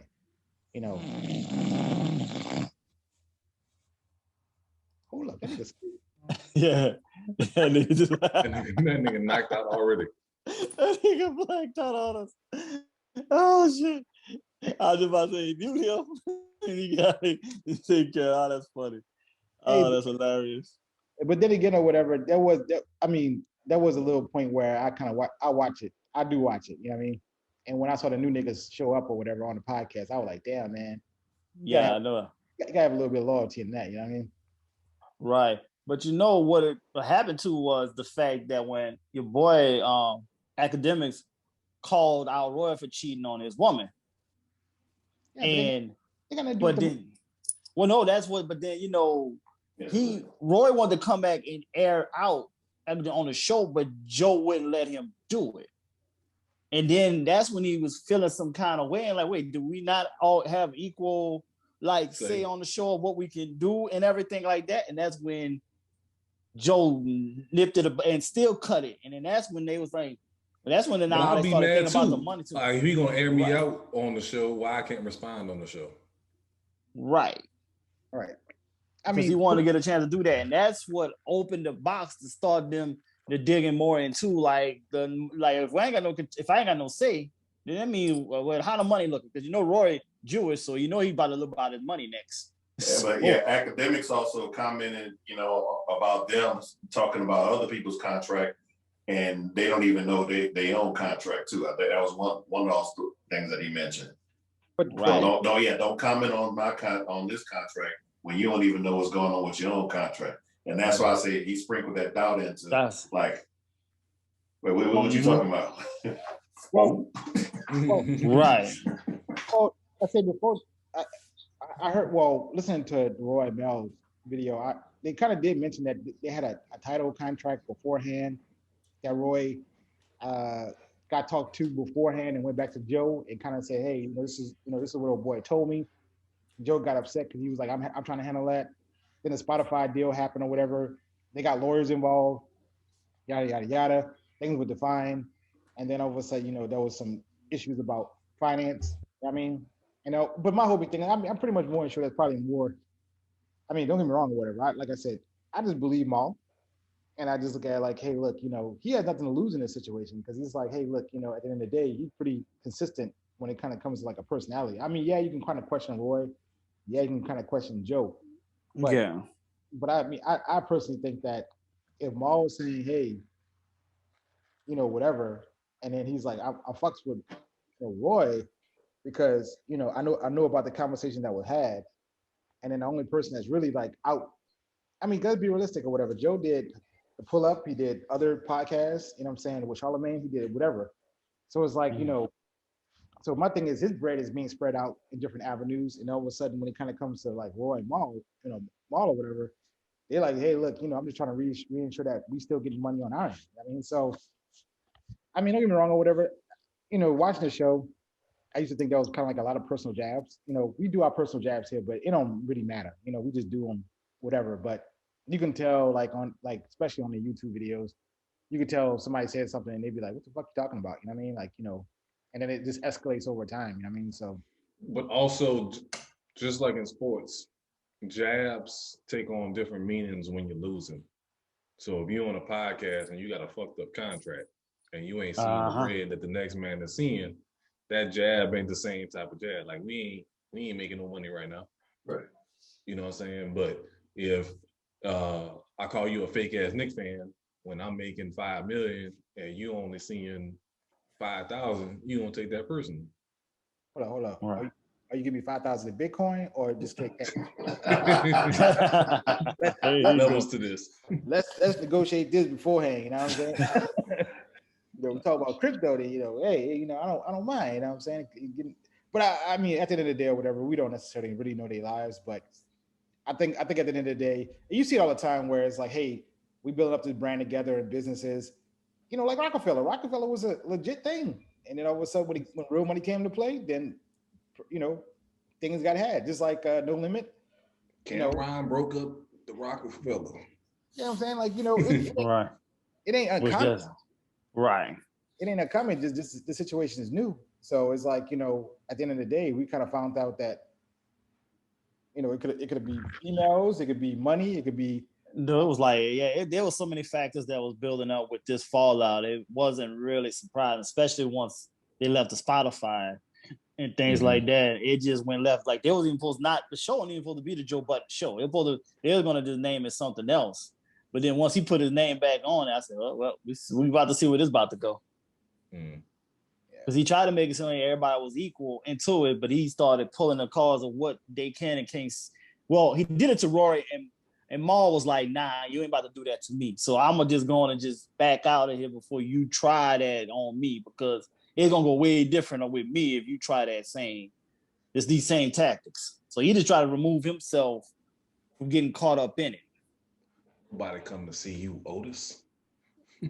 Yeah. That shit sound like right there. Yeah. Joe Buttons and the buttonettes. But then again, or whatever, when I will say it did start getting a little bit petty on that video when they start talking about, hey,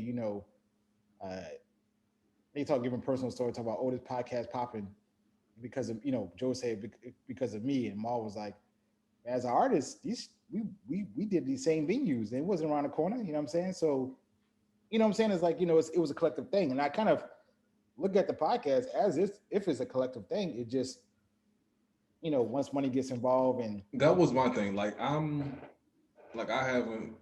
Well, two things. One, I haven't really listened to the podcast. One, because of reason number two, I'm not a real big Joe Budden fan. I know you crack jokes talking about I look like Joe Budden or whatever. But to me, his career wasn't so overwhelming to where he can say, well, I'm the reason for this show. You know what I'm saying? Like it's just him. Like his name is going to carry the show by itself. Well, it's the thing. His name carries through the internet. He's always been kind of. It can only go so far. True. It can only go. Because he always needed somebody. Yeah, because he always needs somebody along, like kind of like he started like with Tahiri. Tahiri helped him really stay on the map for a good while. Because they were kind of like the first, like, what you want to say, internet couple. But they did they did their own videos and everything like that. They like basically was doing their own reality show live. They were doing their own, but they were just doing it online. So he was doing that, but that kept him relevant through her. But once everybody saw her, they're like, oh shit. And they kept the focus. He always had somebody on his side that kept him relevant. So it's never like you say he stand alone did it. So then when all that, and he went on the radio. He did the radio for a while, and then now he was able to go now to do this podcast up, but he did it with his boys. They just all did it together, and it grew because they did it together. So Joe had so it's always Joe thinking of his name, but you had the one hit song for sure, but it's still, you wasn't big enough that you did it all by yourself. That's the thing with him. Yeah. I would say he had a unique base that really understood his antics, or whatever. And I was one of them, because I always used to say, hey, as a musically or whatever, he's a real good genius. But as far as personality wise, he's too much over the place. And how many artists that we know that we really like their music, but we really don't like them personally? Right. Oh, wow, good bit. Yeah. Wale one of them people. Wale, you love his music to death, but he's awkward. He's really, he's not comfortable with himself and everything, but all over the place. Shot a little bit more. It's very, very sensitive and everything. So. Oh, is he? Danny is super sensitive. I'm starting to think that's a DC thing or what, because Durant the same way. Yep, we talked about that before. DMV thing. The DMV thing, yeah. Underrated. Right. So, you got to think about that. So, so now Joe, was just getting egotistical once again, and sabotaging. Once again, sabotaging something that's going good. Anytime something goes good, he sabotages it. Trust every fucking time. Yeah, you got to trust. Yeah. So he sabotaged Sin? Sin Santana? Hell yeah. Yeah. Okay. Tahiri, his music career, Everyday Struggle when he was on Complex. Slaughterhouse. Yep, Slaughterhouse. Yeah, I mean, but I mean, at the end anything he touches, that nigga sabotages. Well, I mean, don't get me wrong, whatever. From a business standpoint, I get it. You know what I'm saying? He's trying to elevate his brand. You know what I mean, personally. But of course, it was kind of funny because they call it the Puffy effect. You know what I'm saying? Say, hey, look, you build these avenues or whatever, yada yada yada, and then soon, when attention's back on him, he's ready to blow it up. You know what I mean? Yeah. So. Yeah, it's just a mechanism in him that he just cannot, and he don't even know that he's doing it too, and he just does it. And that's the thing. He's subconsciously doing it. He's not like he's intentionally doing it. He's right, that's what I wanted to say earlier. It's like, it's not that he's doing it intentionally. But whatever it is in his character seems to be a trend. And that's the thing that got me, now that you mentioned that academics said something about them too. And sorry about that, said something about them two, and they wanted to come back and come back at him on the show. You know, he's famous for coming out on back at Vlad for talking about him and say, hey, if we don't fuck with each other, don't talk about me. And why not give him that avenue? You know, he came out and was in front of that, and I didn't know that he didn't want to give that avenue to his boys. Hey, your man over there, I don't fuck with him, so let me get back at him. Yeah. Yeah, but think about it. He had an hour-long rant about M on the show. Yep. He had an hour-long rant about. Whoa! Let's go back again. I don't listen to this shit. What do you got? What is his problems with M? Well, it was talking about it was one of M's albums that really wasn't that good, and M. One of the recent ones. Yeah, it was one of the more recent ones. Yeah, and he just said this wasn't good, and then M came firing back at him and stuff, and like first he just went on a rant about that and stuff, and they went back and forth, and that kind of would definitely kill the slaughterhouse for good after that. Yeah. Yeah, I mean, between that and who else? Consequence. Who else? It was another guy. I forgot about the Consequence one. Yeah, Consequence was a big thing. When him and Slaughterhouse had a beef back and forth, and then he ran about that, and he ran about Drake on the show. So it's like, if that's true or whatever, then as long as it's you want to address it. But your man's and them wants to do the same thing about their situation, and you want to put that on pause. Don't give them that same liberty. Right. Yeah, you won't let them use the platform to vent out and speak their mind on it.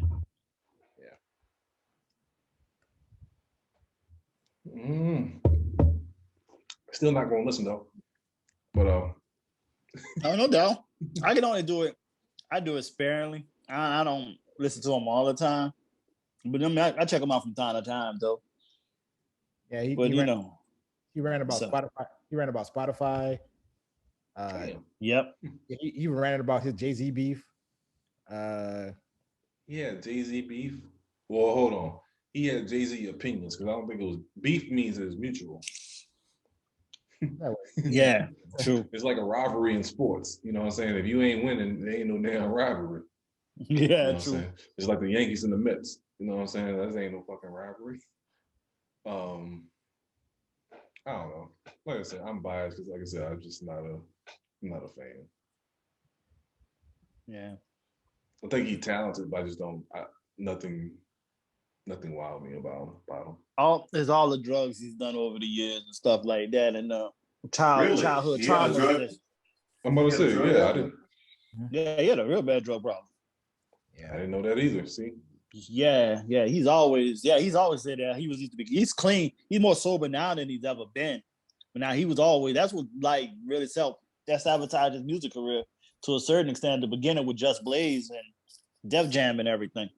I'm about to say because at that particular time, for you to be on Def Jam, get a Just Blaze track, that means they had faith in you. Like he had a big backing on the first couple of singles.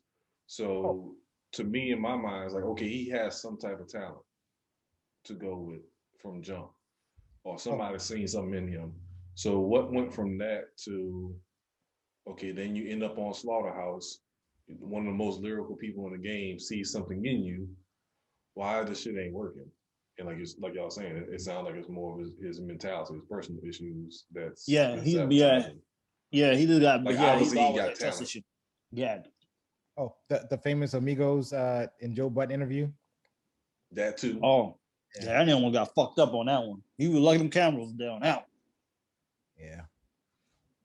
Do I look like I got left off of?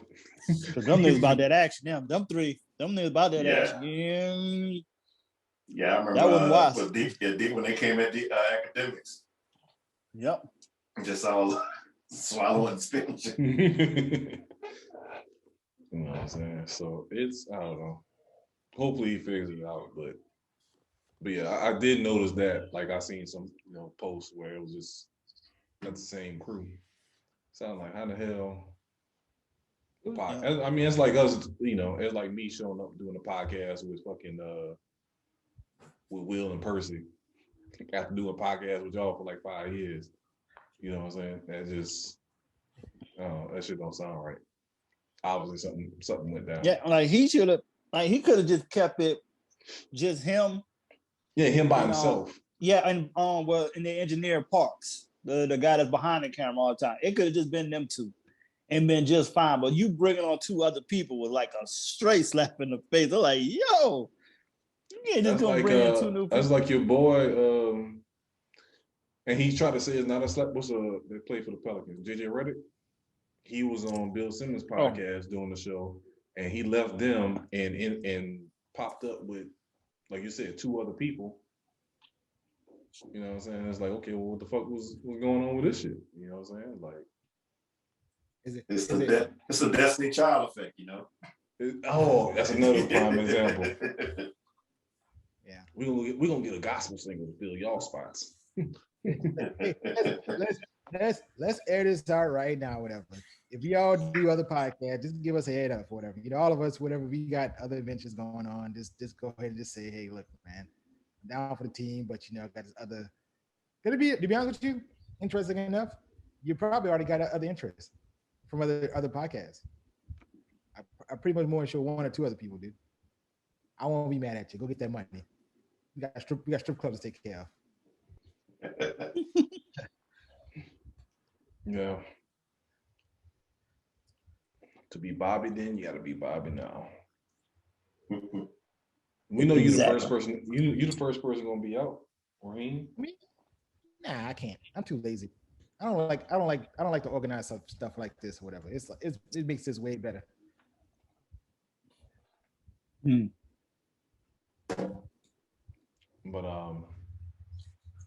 But yeah, Joe gonna screw it up. So, well, he's had screwed up. It's already. Yeah, he's screwed up. I don't see how this is gonna bounce back by any shape or form. I don't see how he gets any other deal after this. So they left Spotify because Spotify been throwing money like crazy. Yeah, they left from there because they wasn't getting the same type. They wasn't throwing them the same type of money, but their numbers was just as popular than everybody that was there. Mm-hmm. So they wasn't getting the money. It's same popularity, but it would get less money compared to like Joe Rogan and those type of shows. Right. Numbers was there, but like you said, but they just wasn't getting advertised. Spotify wasn't giving them the same advertisers the back end like as everybody else was getting. Right. They said they didn't have to get all the way up there to what they was getting, but like it could have been a lot closer for sure. Mm-hmm. But is this the Monique effect with Netflix? Pretty much. You know what? I think Monique thing is a little different. I listened to her episode on Kevin Hart's podcast. That's a whole different story. See, I was gonna check. I was gonna listen to that. How was that? It was good. She gives a lot more detail as far as what happened. Like, it's a lot of stuff that, like, if you just passively heard the story, you wouldn't understand. Mm-hmm. So I think they're different. This situation is different. I think this situation is Spotify not valuing what Joe Budden them was going to bring to the table. That's what that situation is. Monique's situation was the movie came out under, what was it, Lionheart or whatever the little small label is. Liongate or Lionheart. Liongate. Yeah, and then Liongate sold it to whoever.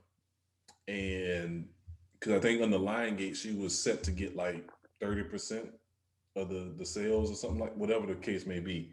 And she got, like, say for example, like $50,000 up front and then like 30% of whatever the movie was going to make. The back end money. On the back end money. And then when Liongate sold it to Warner Brothers or whoever they sold it to, once old boy got involved in Oprah, they tried to get her to do shit that wasn't in, her agreement from the jump was set with Liongate. So when you sell it, she was saying that this extra stuff you're trying to make me do doesn't apply.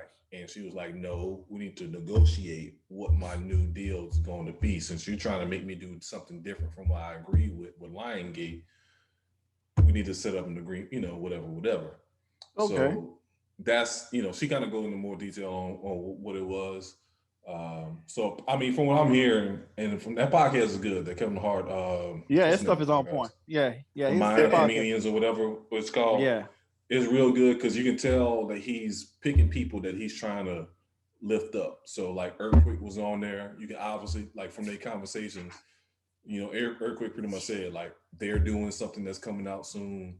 Monique is saying something that that they're doing that's coming out soon. So like he's definitely using his platform to try to. And he's talking to some of his other guys that he's actually friends with. Jerry Seinfeld, Bill Burr. Yeah, Eddie Murphy, Bill Burr. Yeah, those are born. Eddie Murphy and Arsenio was on there. Seinfeld. But back to the Monique thing you were bringing up with Lee Daniels, right? Mm-hmm. Yeah. So do you think there's something to the effect with Lee Daniels not being the up and up businessman? Oh, he's not up and up at all. Because I remember the video of Dame coming in. Yeah, ran up on him about his money. Yeah, that he owed him for helping him out. Right. Yeah, funding one of the movies and stuff. And he didn't want to give his back his money that he helped fund the movie. Yeah. So basically, what Monique was saying is that, when it was on the Lion Gate and she was doing, doing all our promo stuff and this and that and the other, that she agreed to do. So then when they sold it, they was trying to make her do more. And then, Kevin Hart was saying like, well, when you agree to do promo, they pay for your flights, they pay for your stays and this and that and the other. And they was trying not to do that. You know what I'm saying? They were just trying to say, oh, well, you're just going to do it on your own. You know what I'm saying? So that's... okay. Yeah, and that's some Lee Daniels shit right there. Like, he trying to cut costs. Yeah, he trying to cut that cost and stuff and keep my money in his pocket. You already doing this, so keep on doing it. No, that's that's not the case. You know what I'm saying? So like they were trying to say that she wouldn't promote the movie, and she was like, no, I did promote the movie. And then when they tried to make me do more than what I was already doing, they didn't agree to. Yeah, they wanted her to do more even after she won the Oscar. She's like, no, like I did my part, but now we need to renegotiate that. Yeah, because right. And you know what I'm saying? So like she was just saying like basically saying it's not the fact that she said she wasn't gonna do it. She was saying she was just wanting to negotiate. You know what I'm saying? Like I will do it, but I gotta get something for this. You know what I'm saying? As you can see, I'm not just saying me saying fuck this movie. Right, but now as you can see, ain't nobody really rocking with Lee Daniels right now. No. So I think she good now. I think like I said, it's obvious that Kevin's gonna be doing something with her soon. On some level. So yeah, because now he's becoming he's up to the level now, he's one of the gatekeepers now. Exactly. So now he can just that's what he said on the podcast. He was like, I can at least get a conversation started. He was like, because basically he was saying Oprah and what's your boy from back home? God damn it. Tyler Perry. Yeah. He was like basically saying like, look, I can't promise I can get both of them to the table, but I can at least get one of them. You know what I'm saying? And get a conversation. Because she basically, what she's saying is she's like, I just want my job back. I want my name back. You know what I'm saying? I was at an all-time high at that particular point. She was like, I don't want no money. I don't want this. I just want to be able to continue to make my art going forward. So she's like, I just want my name back and not to just have my shit drugged through the mud like it's been. But then at the same time too, her husband didn't help the situation neither though. Right. So she got to take a little bit. He was actually, acting like her manager and stuff too, though. And I'm thinking she was listening too much from him also. But she was also saying like, she was saying this, and I think this might be where it gets a little messy. She was saying that when her career was at her highest, her personal life was at its worst. Versus now, her relationship is great with her husband, but her career is not what it should be. So it's kind of like, you know what I'm saying? It's like a give take type of thing. It's like, why, I can't blame him, but at the same time, everything else is great. So is she hitting the clubs? Is she out there doing? I don't know. She didn't really say, so I don't know. Because that's the thing that I thought with the Netflix. She was wanting that Dave Chappelle money. At least, Dave Chappelle is hitting the clubs. Yeah, I mean, I'm hoping that she is, but like you said, because when it comes to doing like comedy clubs, them people don't be really like people that go to comedy clubs don't care about what general media say. They love the art, right? You know what I'm saying? So maybe she could have built up a following that way. If she's not. I mean, yeah, that's what that exactly. She should have just kept touring, doing her thing, and then you wouldn't be worrying about that. Great example, like Lil Duval. Lil Duval don't be caring about trying to be mainstream or anything, but he living the best life. Lil Duval has never had a special period. Right. He just put one out. He actually has one out now, but he did it through a all black entertainment network. He just put it out. He just saw recently. He just put it out. He was on the Breakfast Club and he just said he finally released his first, special. Yeah, the best everything. He did was maybe a 20-minute segment on Comedy View. But, but like you said, he don't need a special. Nah, he just toured because But that, I would say it's Monique's fault too a little bit because she got to take accountability. Yeah. She did say that. She did say that like the way that she approached it could have been better. No. But I'm saying once she won an Oscar or whatever, right? She did change. Oh yeah, she got arrogant. And she felt entitled. And that's why I kind of look at it like, I mean but you should change though. Like to me, like once you get to a certain degree. She didn't want to play the game. She didn't want to play the game their way, and she felt like she was entitled to play the game how she wants. And I'm like, nah, it don't work like that.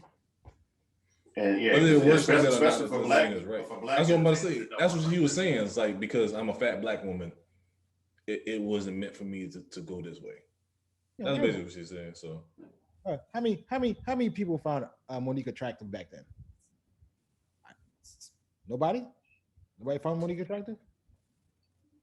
I mean, I ain't say she suck dick, but that's See, there we go. Now I ain't gonna sit there and say she ugly or nothing either though, but it was just wasn't attractive either though at the same time. So I ain't knocking either. Back then, I wasn't this weight back then, so I was not trying to tussle with it. I was not this size, this frame that I am now. You old. So you want no big bitches. So I really want the big hand energy. Oh yeah, she definitely bring the big hand energy. Slap your ass off all the bed. Aggression she had. Yeah. So yeah, whatever on that one. Tread lightly with that. I've been like Chris. Screaming back there. Like Sean Wayne. Some of my best situations with chicks that carry on their back. Straight squat strength. Yeah, but hey, time for bed. Piggyback ride. Choo-choo. Nigga, yeah. Oh man. All right, let's take this last break and we come back and wrap up. All right. All right, going into wrap up. Tony Love, what have we learned this episode? Oh, we learned a lot today, man. Number one, the NBA play-in tournament is magnificent. It's going to be a wonderful thing. Two, Westbrook's triple-double record is surprisingly unimpressive. Three, the Western Conference playoffs is the Clippers to lose. KCP needs to be apprehended for robbing the Lakers. No bail. Playoff legend. LeBron is not unguardable.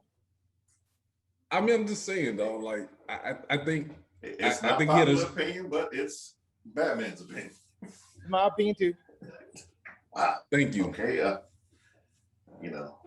Top 5 scorer of all time, but not unguardable. Top flopper of all time too. Top flopper. He disappears. It's too many games he's disappeared for me. That's my thing in crucial games. And also when your teammates smash your moms or whatever, you take that L. Damn. All right. Allegedly. Hey, on a side note, you think when old boy was going through his issues, he's trying see what you fuck, mama? See what you was fucking. Oh hell yeah! Oh, he took that pretty shot. I knew he was. You should have came to me before you. He wasn't shit back then. I told you that nigga wasn't shit. Like LeBron's the parent. Yeah, like I told you about picking these no shit ass niggas. God damn. Guess what? You think the new nigga that's a rapper.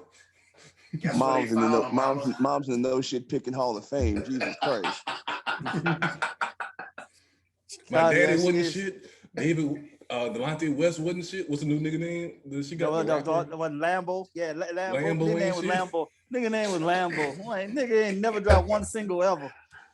Oh my god. Like a Black Danny McBride character or some shit. Yeah. All right. Moving on. 6. Deshaun Watson will likely come out clean of his drama. Good for him. 7. Teddy Bridgewater got let go for a dude who can't be trusted to not eat ass during the season. This is where we at. Like this dude. Oh my god. When I wrote down the Teddy Bridgewater topic, this is not what I saw coming. Oh, it was coming, nigga. I saw it coming. He was already ready for me. I was ready to say the same thing. Oh my god. Yeah. But they brought in who? What happened? 8. Joe Budden can never have a good day. He's his own person.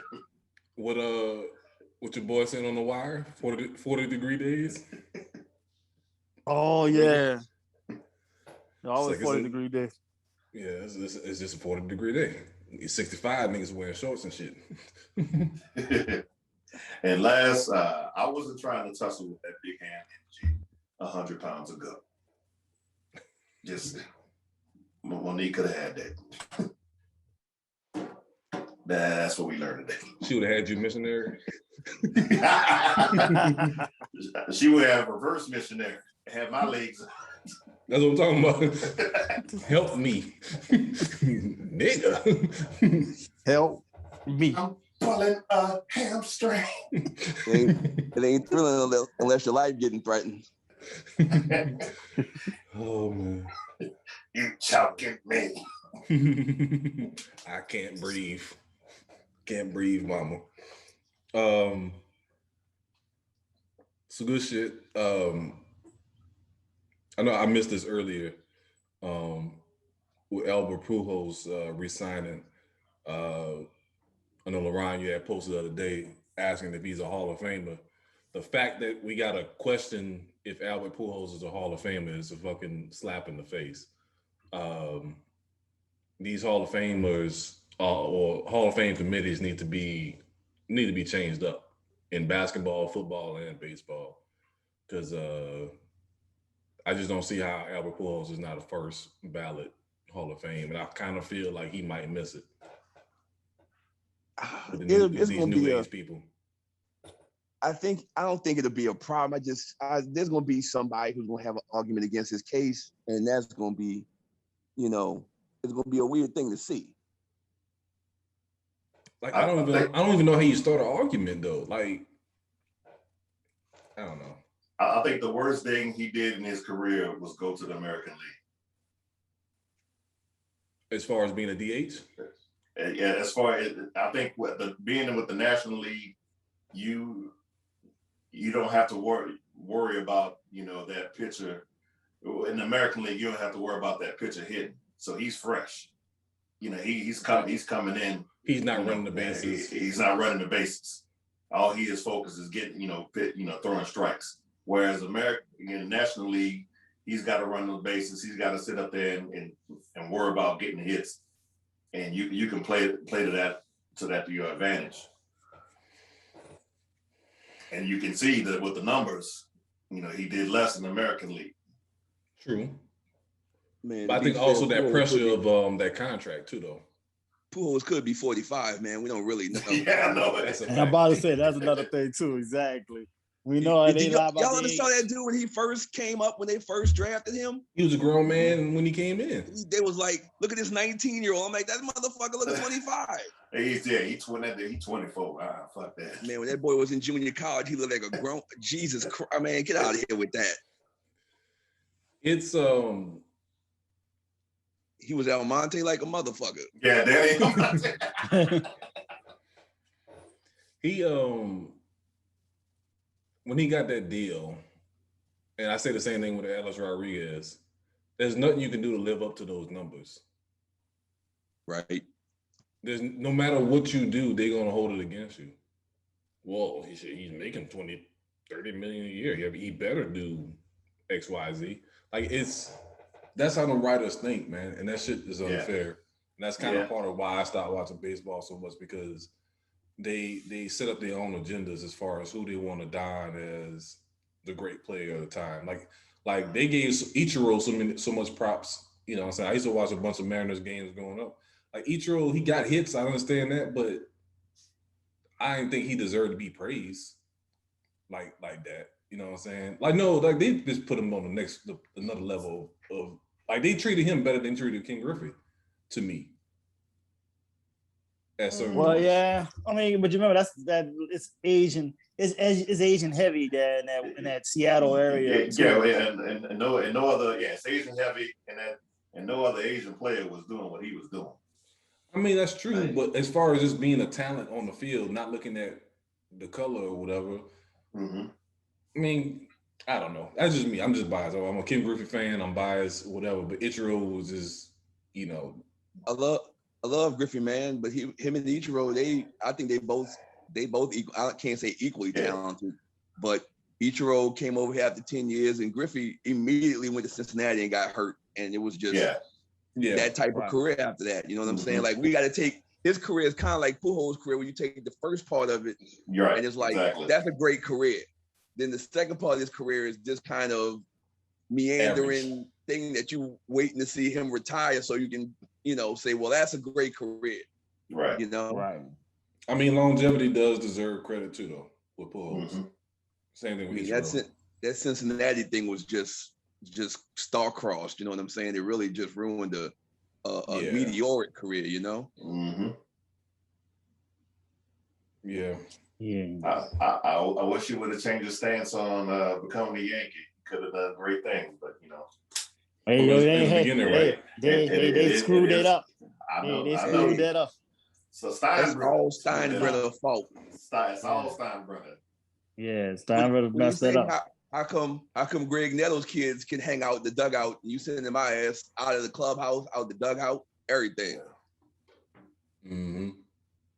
Yeah, you remember that shit. Fuck you for life. Let it go. Yeah. Wouldn't let it go. I can't knock him for that one. I can't knock it either. Yeah, that's a legit fuck you on that one. Like, kick rocks. I mean, it probably made him a better player too, because he's probably in the batting cage, just pitching the Yankees had on that ball, lighting that bitch up. Yeah. Yeah, pretty much. Everybody gotta have their chip on their shoulder. So, but Ebbtide King, what you got in closing? Teddy Bridgewater do have the right to feel the way he feel. And he should have just called him out on the shit. He's actually been too PC. So I wish you'd have just told the truth. Like, yeah, man, how would you feel? You lose your job and get traded for a nigga that eat ass. You'd be pissed off too. Man. Like I said, I'm still shocked a little bit about the LeBron thing, but I can somewhat understand. But still shocked about that.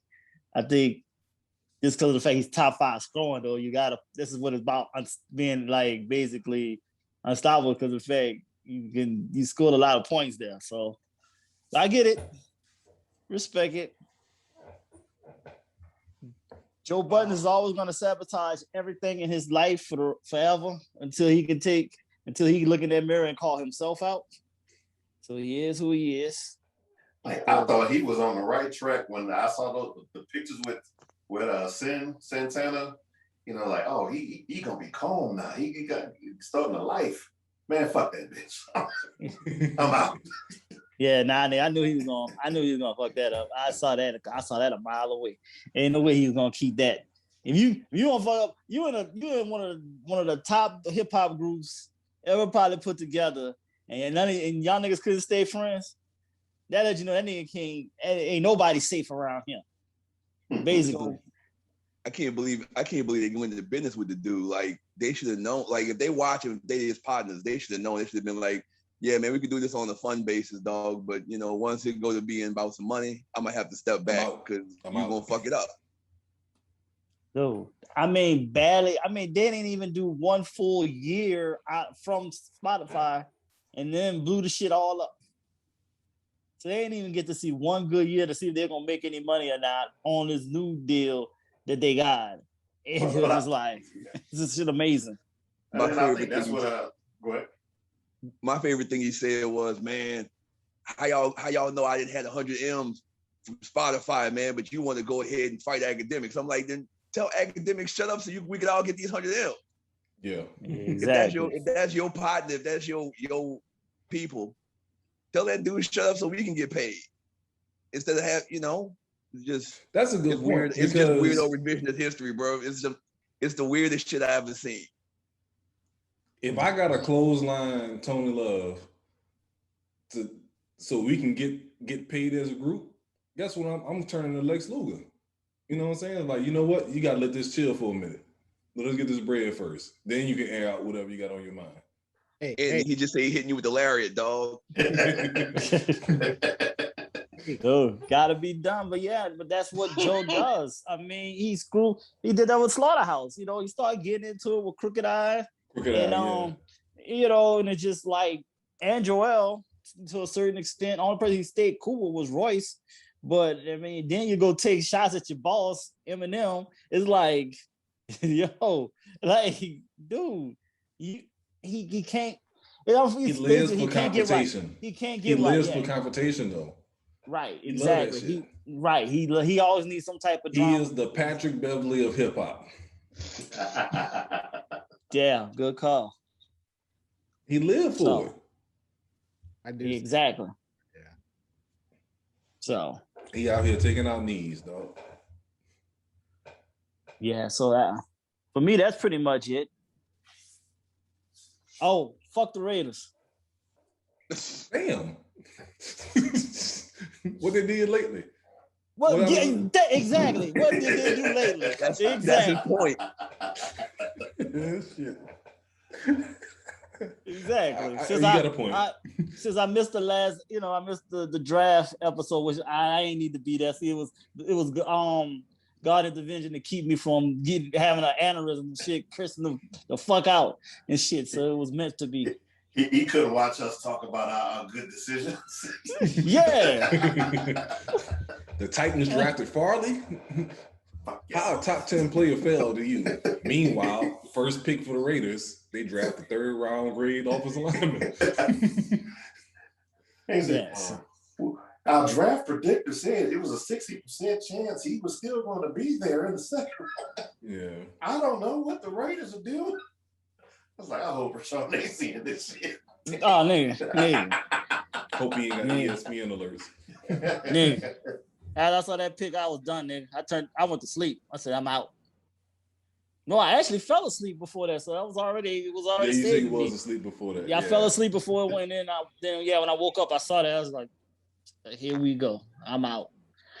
I tried. Oh man. I was like, I hope may I go back to the network now. They holding that spot open for him. I think Mayock checked out, man. I really think he's already checking out. Like, I think he's done with dealing with Gruden bitch ass, man. I think the man is already checked out. Because it's like, man, I don't see him. Why would he make that pick? That's a Gruden pick all day. Oh yeah, that's definitely a Gruden pick. Ain't no way, that's a straight spider 2-wide banana pick. You know what I'm saying? That's yeah. So, but yeah, I had to go on. Yeah, I had to air that out real quick since I wasn't on the last episode. I just had to let y'all know where I stand. Fuck them. Can't take this shit no more. Hey, it'll be all better when Deshaun get there, man. Hey, man. As long as I got Bible thumper, nigga, I don't feel secure. Deshaun Watson is going there, man. He going there. We still got Gruden. I still don't feel safe. You think Gruden will ruin them? Hell yeah. What quarterback he ever developed? But Deshaun has been functioning in foolishness for years. That's true. Yeah, for years. Fuck Gruden. I don't trust him. So remember, he won a Super Bowl. He terrible coach, not an average coach. That dude was give America the enemy. That dude was a joke. So I'm out. So that's it. That's all I gotta say. That's all I can say. I'm just shit. I'm tired of them. Mm-hmm. There's gonna be a casual fan of this group of players that I like in the league and call it a day. Fake ass Knicks fan. What you got for closing? One, all my profits in Bitcoin. God damn it.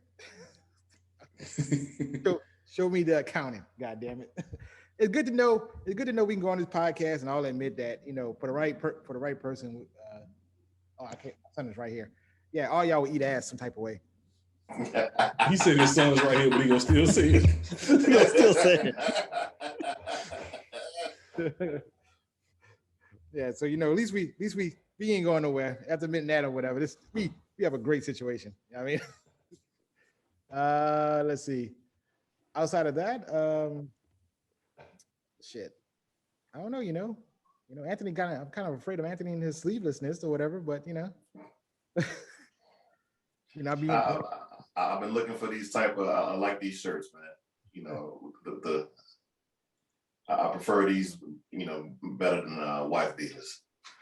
Yeah. Look like you about to be outside of 7140 about to fuck a nigga up.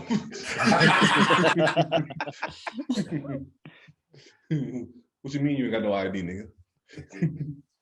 That's what that shit look like. And I'm too lazy to be the Bobby Brown of the group. I can't do it. I'm too lazy to do it. Oh man. Nah, I don't think that's true. I would trust it. It would. I would say if all of us, it would probably be a podcast of a totally different topic. Probably financial, probably crypto. Yeah, I mean, that's technically what Bobby Brown did. You know what I'm saying? The music that Bobby Brown did didn't sound nothing like New Edition shit. But the one thing about that whole that case was he always wanted to be in the group.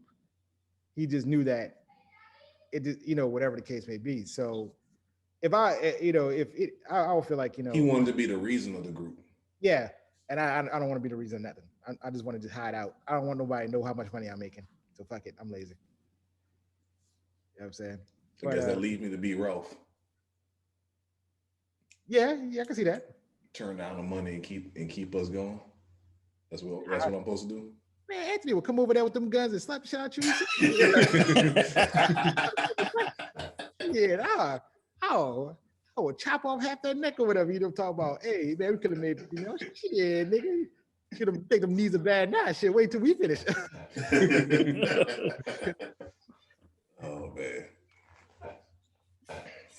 And Teddy P was right.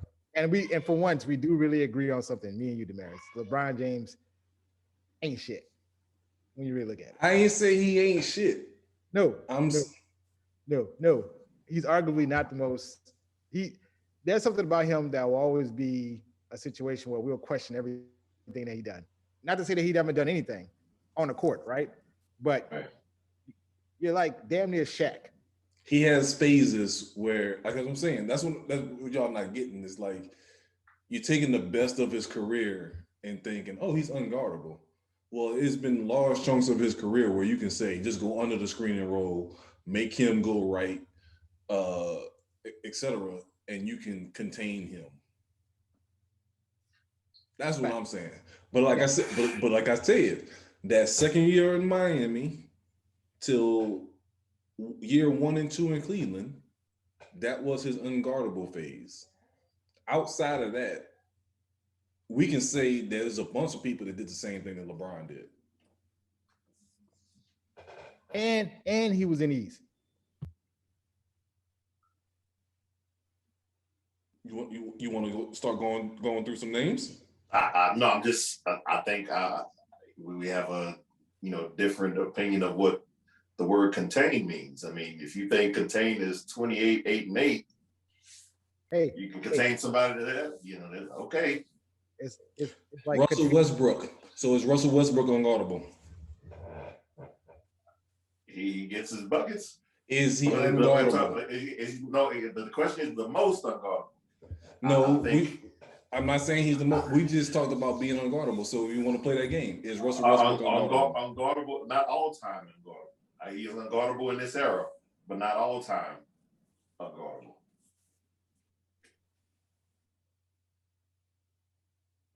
There's a whole bunch of people ahead of him. LeBron, there's literally 5 people ahead of him.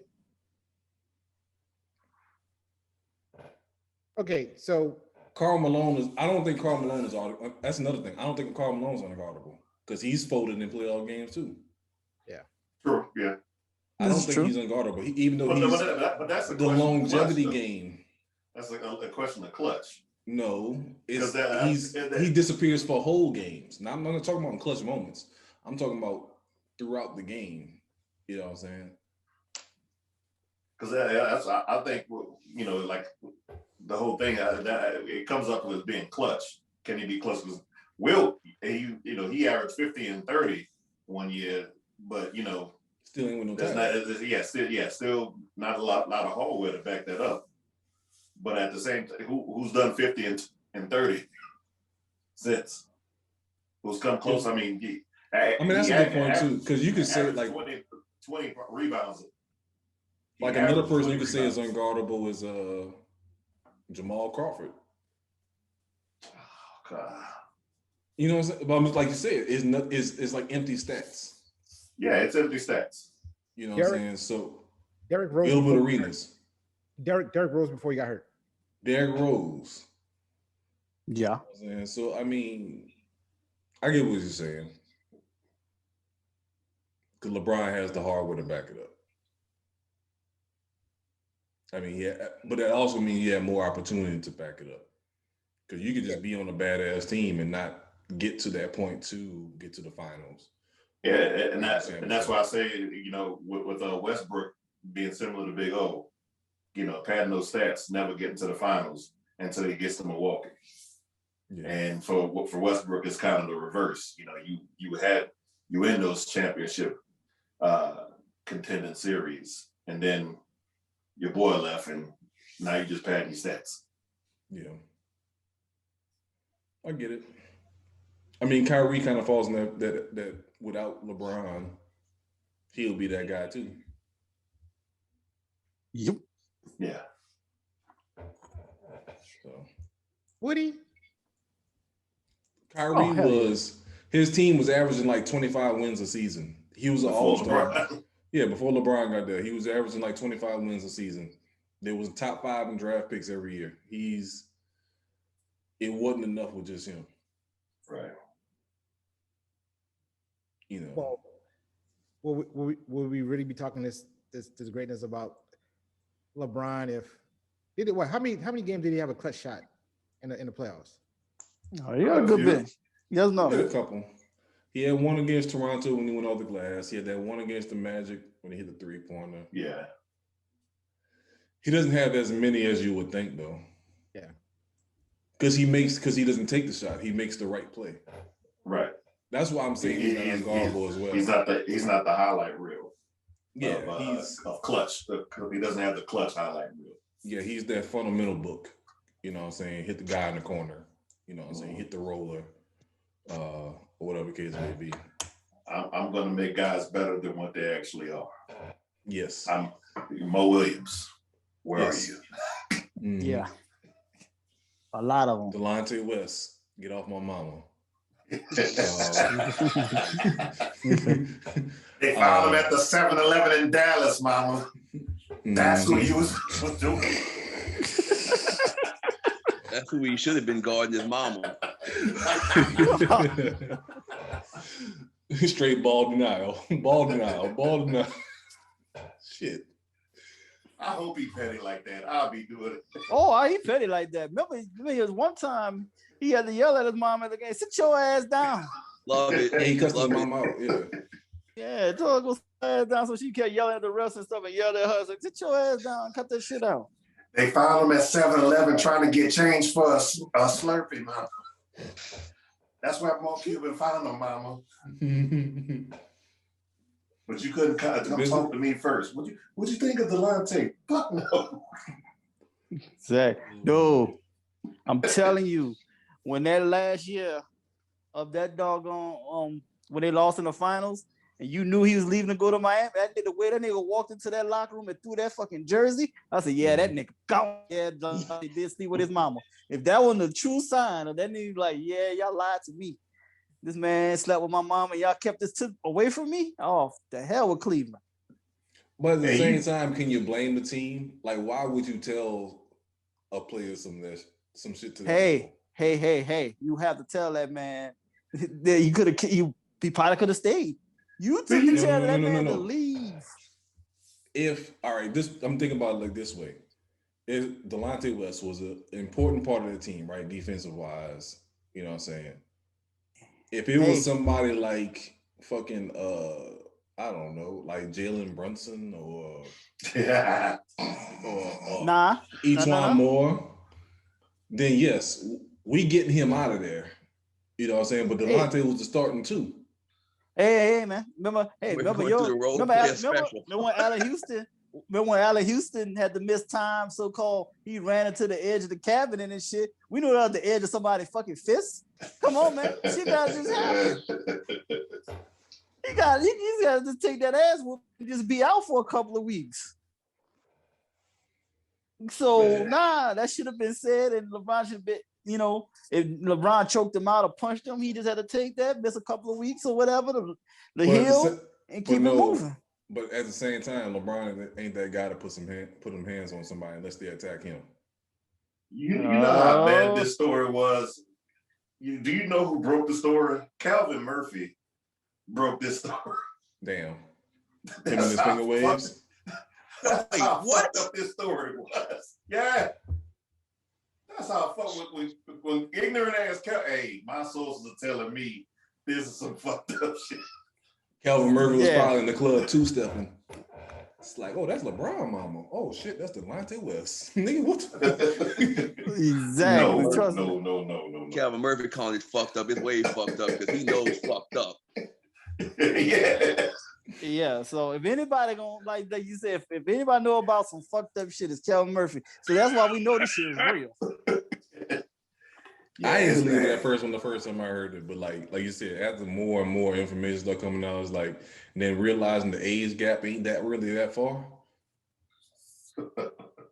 Yeah, nigga. So Cleveland, man. Cleveland screwed up on that one, man. They should have told the man and let him, even if LeBron had been on, he had somebody else tee off on him, but it's just something he had to take that L though. But that was just dumb on Cleveland part on that one though. So it is what it is. Mm-hmm. But yeah, good episode, fellas. We're out of time. We good next week. I think everybody should be good next week. Yes. Yep. Yeah. All right, we'll be back. We'll be talking playoffs, the NBA. Once again, the Knicks are back, baby. Oh my God. We really gonna end on that. Yes, sir. Man. See y'all next week. All right, yo. Later.